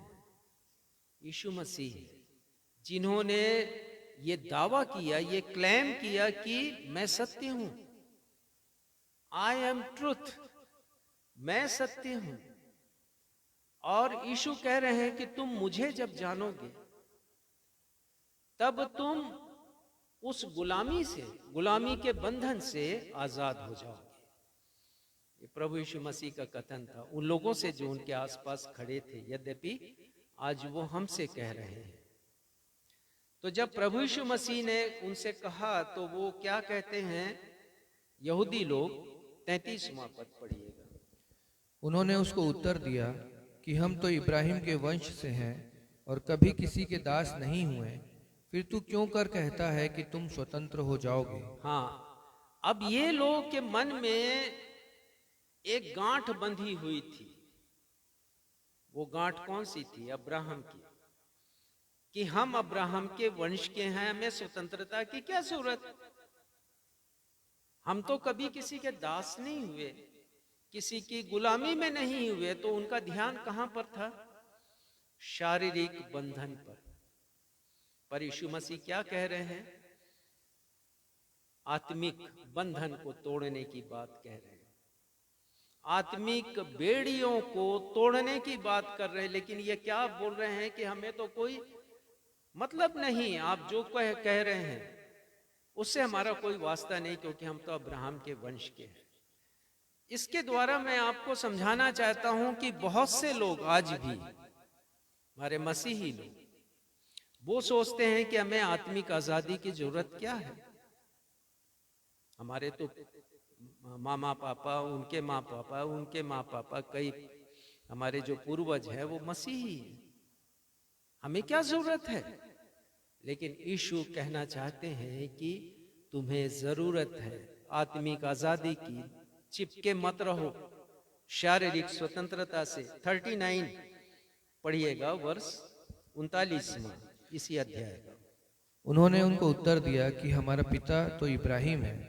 यीशु ने उनसे कहा, यदि तुम इब्राहिम की संतान होते तो इब्राहिम के समान काम करते। हाँ, देखिए फिर से हमारे जो मसीही लोग जो कहते हैं कि हम तो बड़े पूर्वजों से, हमारे पूर्वज मसीही हैं और हमें आत्मिक आज़ादी की जरूरत नहीं, हम तो चर्च के बहुत अच्छे सदस्य हैं और हमारा चर्च भी बहुत अच्छा है, हमें क्या जरूरत है आत्मिक आज़ादी की?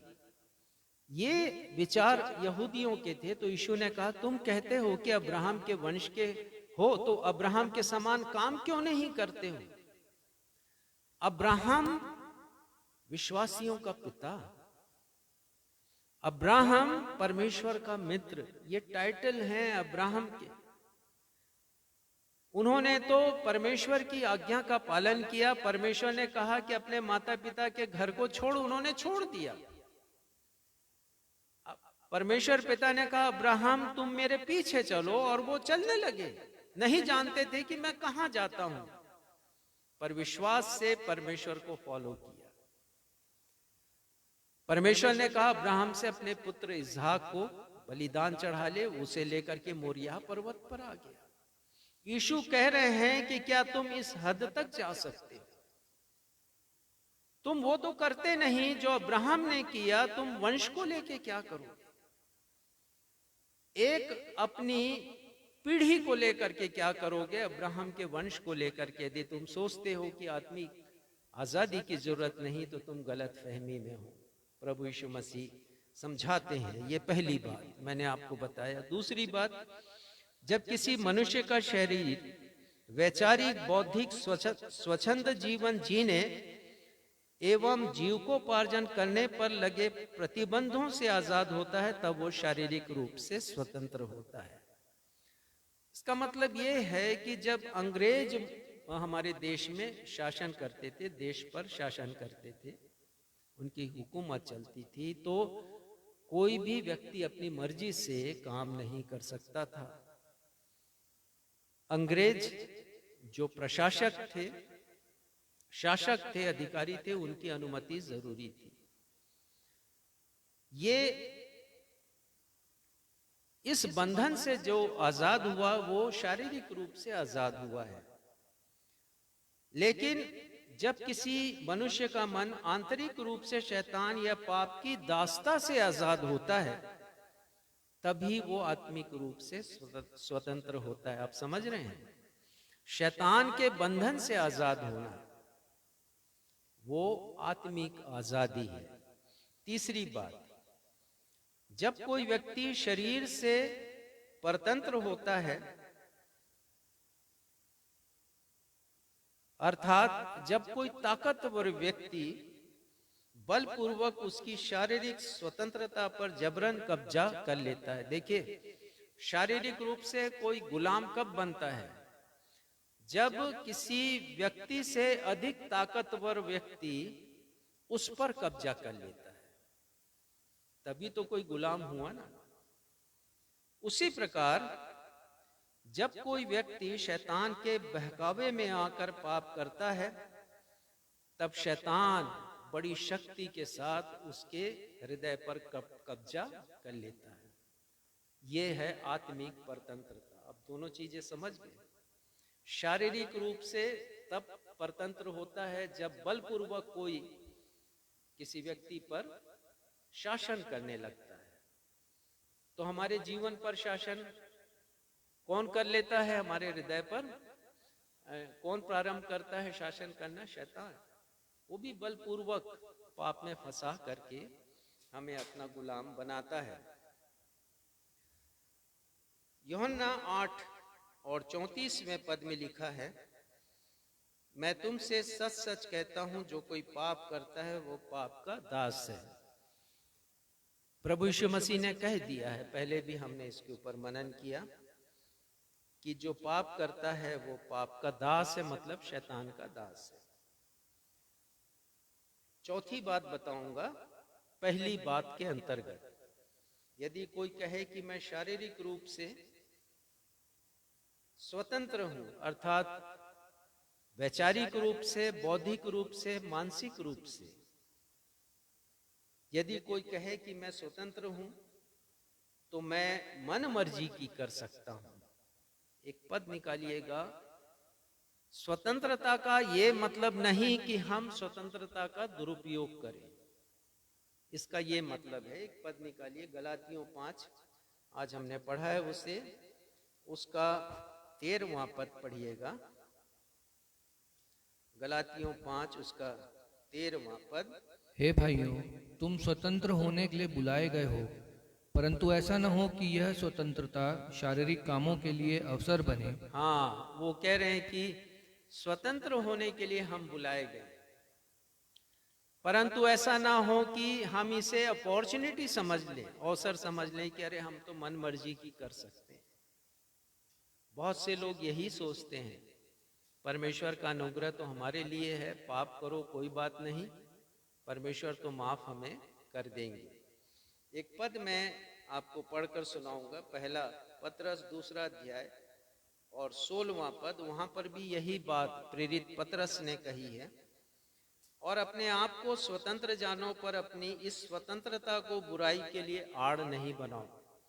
बहुत से लोग स्वतंत्रता को बुराई की बुरे काम करने के लिए एक आड़ बना लेते हैं, जरिया बना लेते हैं। परमेश्वर के वचन का ही मिसयूज बहुत से लोग करते हैं। और यही बात वो कह रहे हैं कि हम मन मर्जी की ना करें।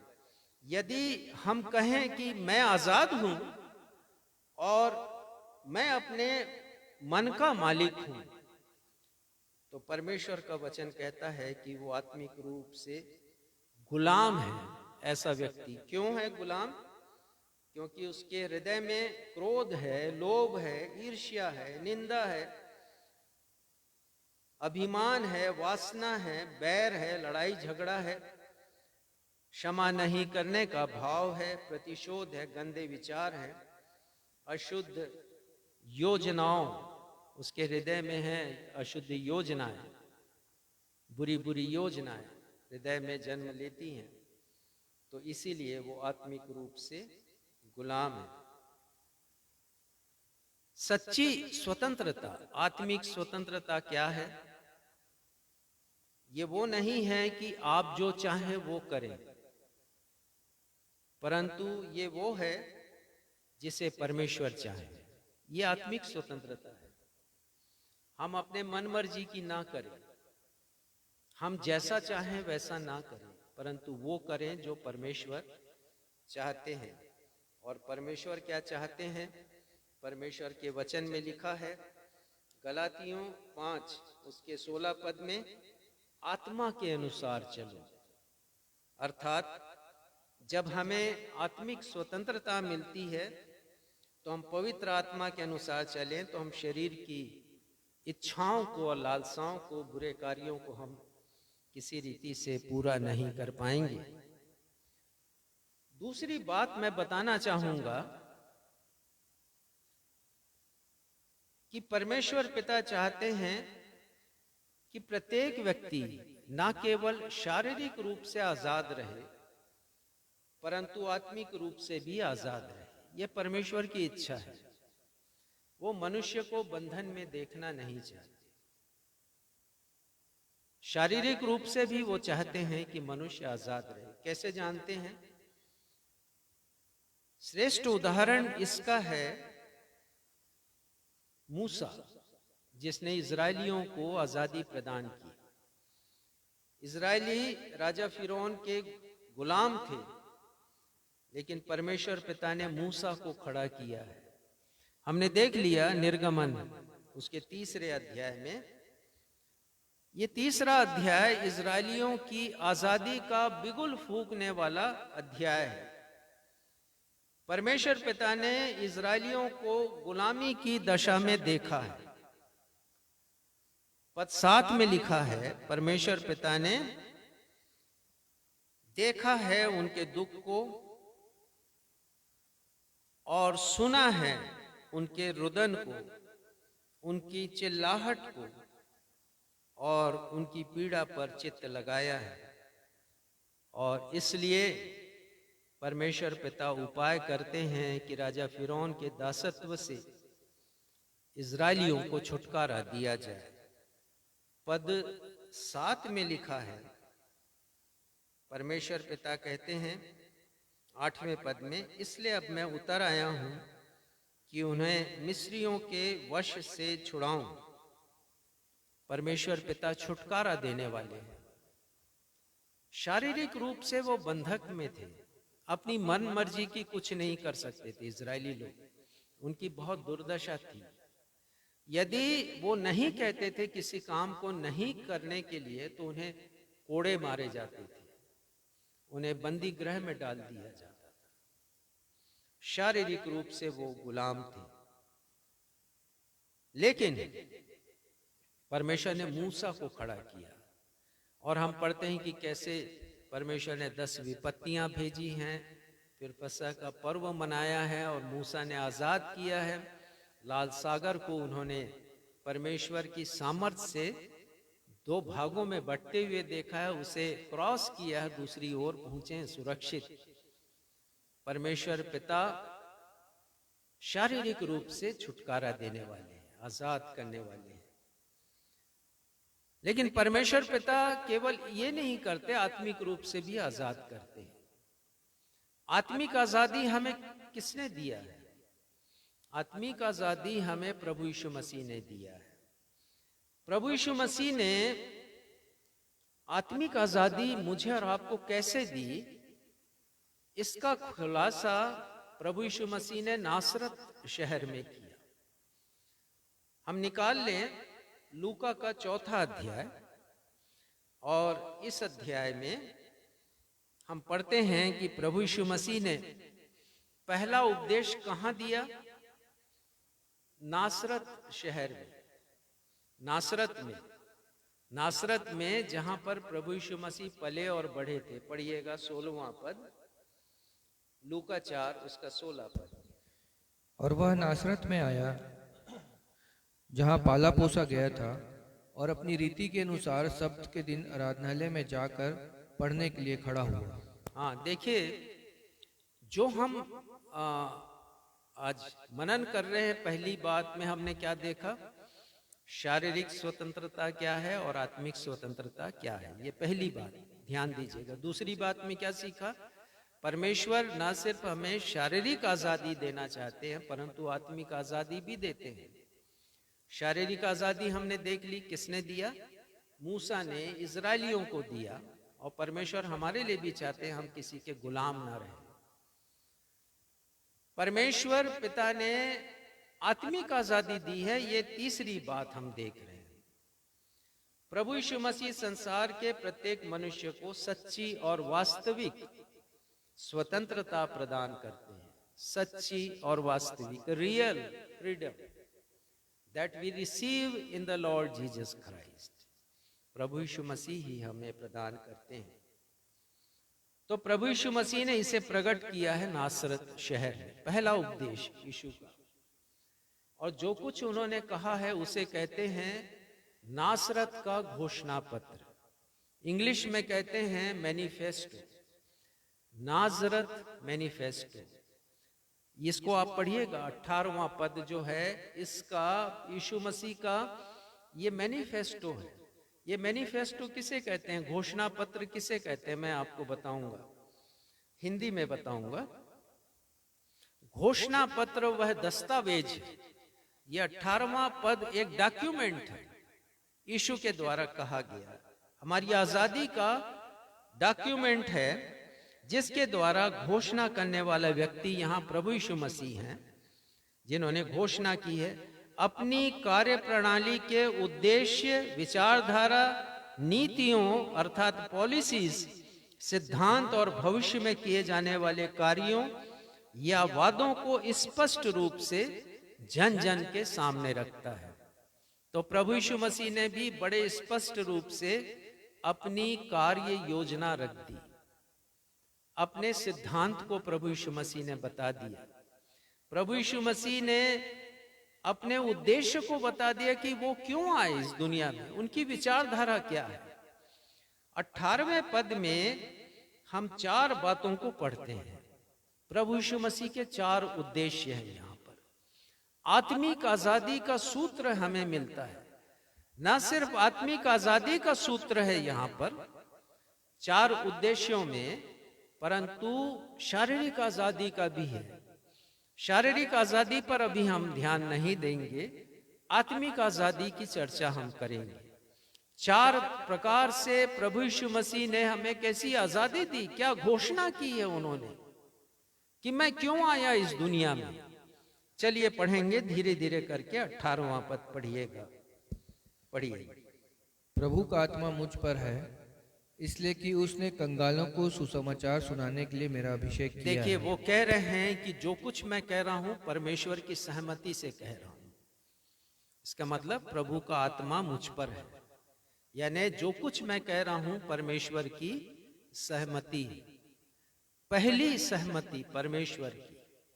पहला उद्देश्य प्रभु यीशु मसीह का क्या है? कंगालों को सुसमाचार सुनाने के लिए परमेश्वर ने मेरा अभिषेक किया है। अभिषेक का मतलब है एनॉइंट किया है, मतलब मुझे चुना है, मुझे इस दुनिया में भेजा है कि मैं कंगालों को सुसमाचार सुनाऊं। आत्मिक अर्थ इसका क्या है? आत्मिक अर्थ ये है कि इस संसार का प्रत्येक व्यक्ति आत्मिक रूप से गरीब है, आत्मिक रूप से कंगाल है। क्यों है? क्योंकि वो जीवित परमेश्वर को नहीं जानता, बाइबल के परमेश्वर को नहीं जानता।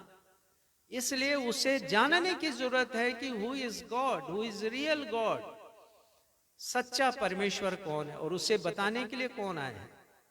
प्रभु यीशु मसीह आए। किन्हें बताने के लिए आए हैं? जो आत्मिक रूप से कंगाल है। एक अमीर भी कंगाल है तब जब वो परमेश्वर को नहीं जानता है। हमारा आत्मिक जीवन कहां से प्रारंभ होता है?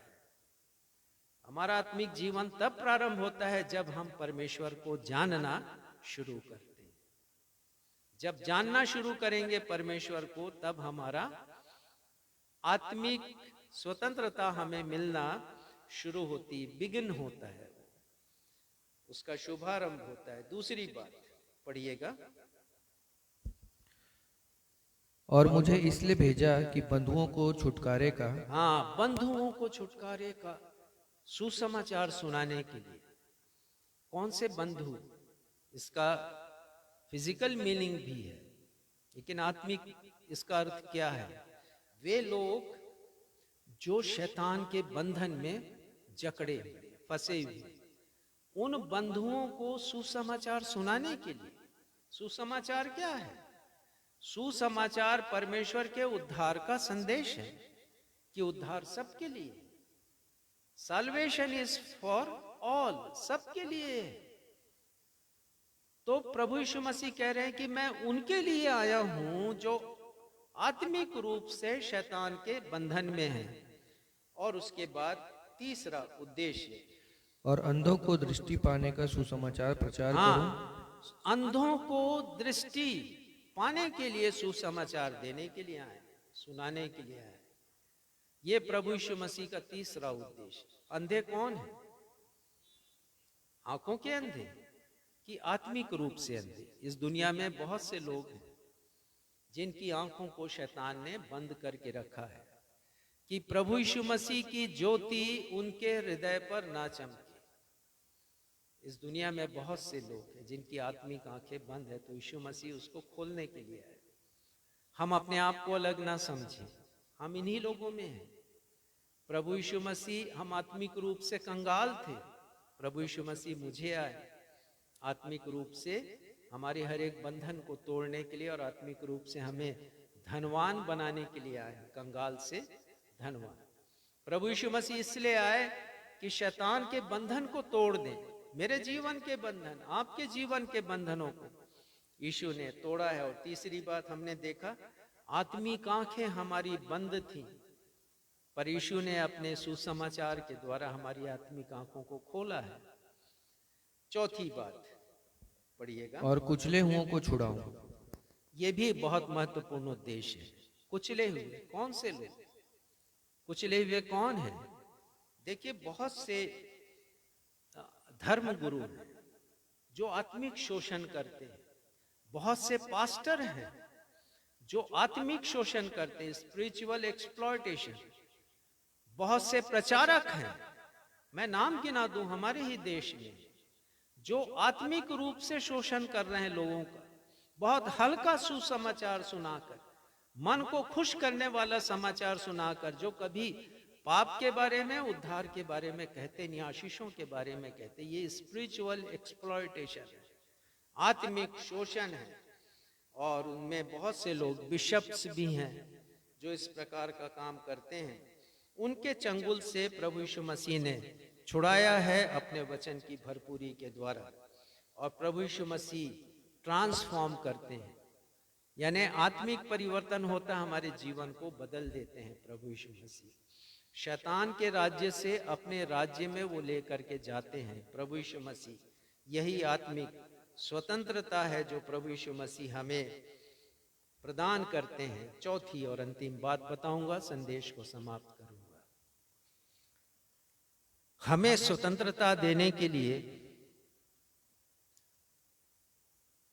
हमारे देश का तिरंगा आपने देखा होगा, उसके ऊपर में कौन सा रंग है? केसर या सेफ्रॉन, वो किसका प्रतीक है? वो प्रतीक है उन शूरवीर सेनानियों का, स्वतंत्रता संग्राम के सेनानियों के बलिदान का प्रतीक है, जिन्होंने अपना रक्त बहाया है शारीरिक रूप से हमें स्वतंत्र करने के लिए। लेकिन हम पढ़ते हैं कि हमें आत्मिक स्वतंत्रता देने के लिए प्रभु यीशु मसीह ने कीमत चुकाई है। देखिए, स्वतंत्रता चाहे कोई सी भी क्यों ना हो, एक कीमत चुकानी पड़ती है, संघर्ष करना पड़ता है, रक्त बहाना पड़ता है। प्रभु यीशु मसीह ने भी रक्त बहाया है।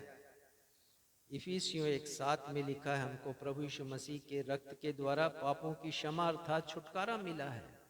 हमें आजादी कैसे मिली है? प्रभु यीशु मसीह के रक्त के द्वारा, प्रभु यीशु मसीह के महान बलिदान के द्वारा जो क्रूस पर उन्होंने किया है।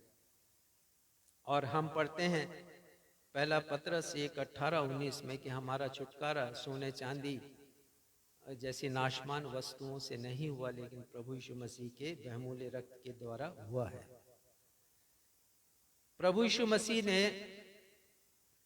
अपने प्राण की कीमत चुकाकर हमें आत्मिक रूप से स्वतंत्र किया है।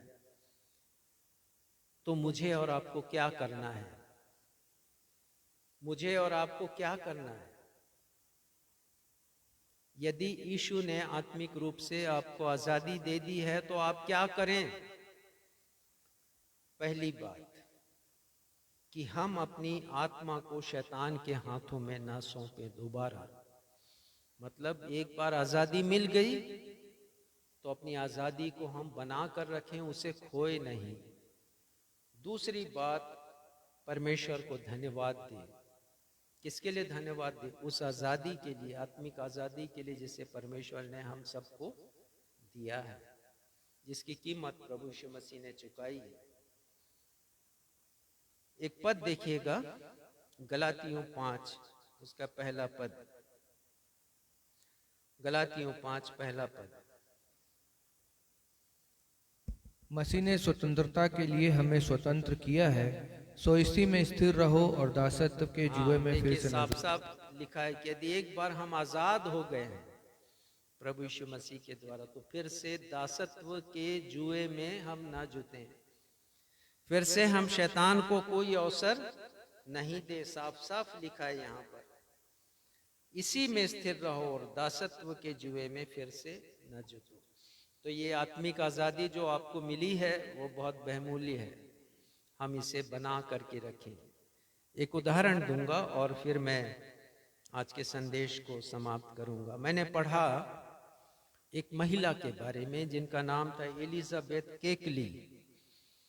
वो अफ्रीका देश से बंधक बना करके लाई गई थी। अफ्रीका देश से कहाँ लाई गई थी? अमेरिका में। वो बेची गई थी, तब गुलाम प्रथा थी अमेरिका में। और जो महिला लाई गई थी, जिस व्यक्ति को बेची गई थी, उसने उसका नाम रखा एलिजाबेथ, और केकली उसका मूल नाम था, अफ्रीकी नाम।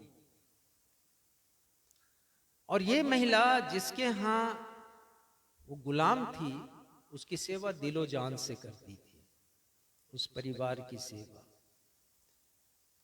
और उस महिला ने आजादी चाहिए कि मुझे आजाद किया जाए। उस जमाने में एक सिस्टम था, यदि कोई अपना मूल्य चुका देता है तो उसे उसका मालिक आजाद कर सकता था।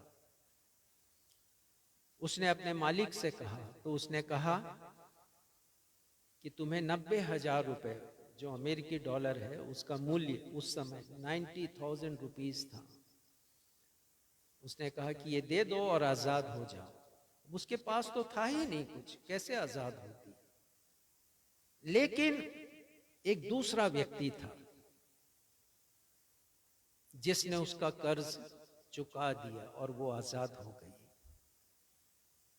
प्रिय भाइयों और बहनों, प्रभु यीशु मसीह ने हमारा कर्ज चुकाया है, एक दाम चुकाया है प्रभु यीशु मसीह ने। हमें खरीदने के लिए, आत्मिक आज़ादी के लिए। तो हम इस आत्मिक आज़ादी को खोए नहीं, इसके मूल्य को समझें, हम बने रहें गलातियों 5:1 के अनुसार। मसीह ने स्वतंत्रता के लिए हमें स्वतंत्र किया है, उसी आत्मिक आज़ादी में हम बने रहें।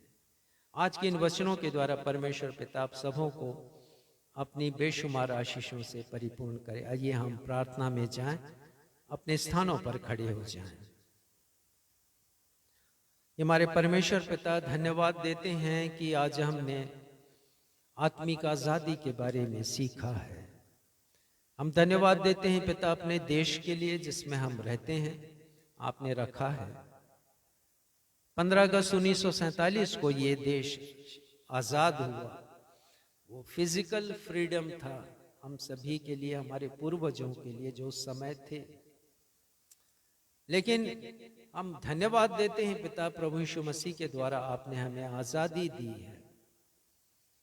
पिता, हम तो आत्मिक रीति से कंगाल थे, हम बंधक थे, बेड़ियों में जकड़े हुए थे, हमारी आत्मिक आंखें बंद थी, हम आत्मिक रीति से कुचले हुओं में से थे। लेकिन प्रभु यीशु मसीह ने इन सब से छुड़ाकर हमें आज़ाद किया। हम आपको धन्यवाद देते हैं प्रभु यीशु मसीह के लिए, क्योंकि उन्होंने हमारी आज़ादी की कीमत चुकाई है। हमारी यही प्रार्थना है पिता कि हम अपनी इस आज़ादी को बना करके रखें, आत्मिक आज़ादी को। एक बार यदि हमने गुलामी को छोड़ दिया, शैतान की गुलामी को, तो हम फिर से उसके बंधन में ना बंधें, उसके गुलाम ना हो जाएं। हमारी यही प्रार्थना है। धन्यवाद देते हैं पिता, पवित्र आत्मा के द्वारा आपने गूढ़ भेदों को हम पर प्रकट किया। धन्यवाद देते हुए अपनी इस प्रार्थना को आपके बेटे हमारे उद्धारकर्ता प्रभु यीशु के नाम से मांग लेते हैं। सुनिए और ग्रहण कीजिए। पूरी कलीसिया कहे आमीन। आशीष ग्रहण करेंगे।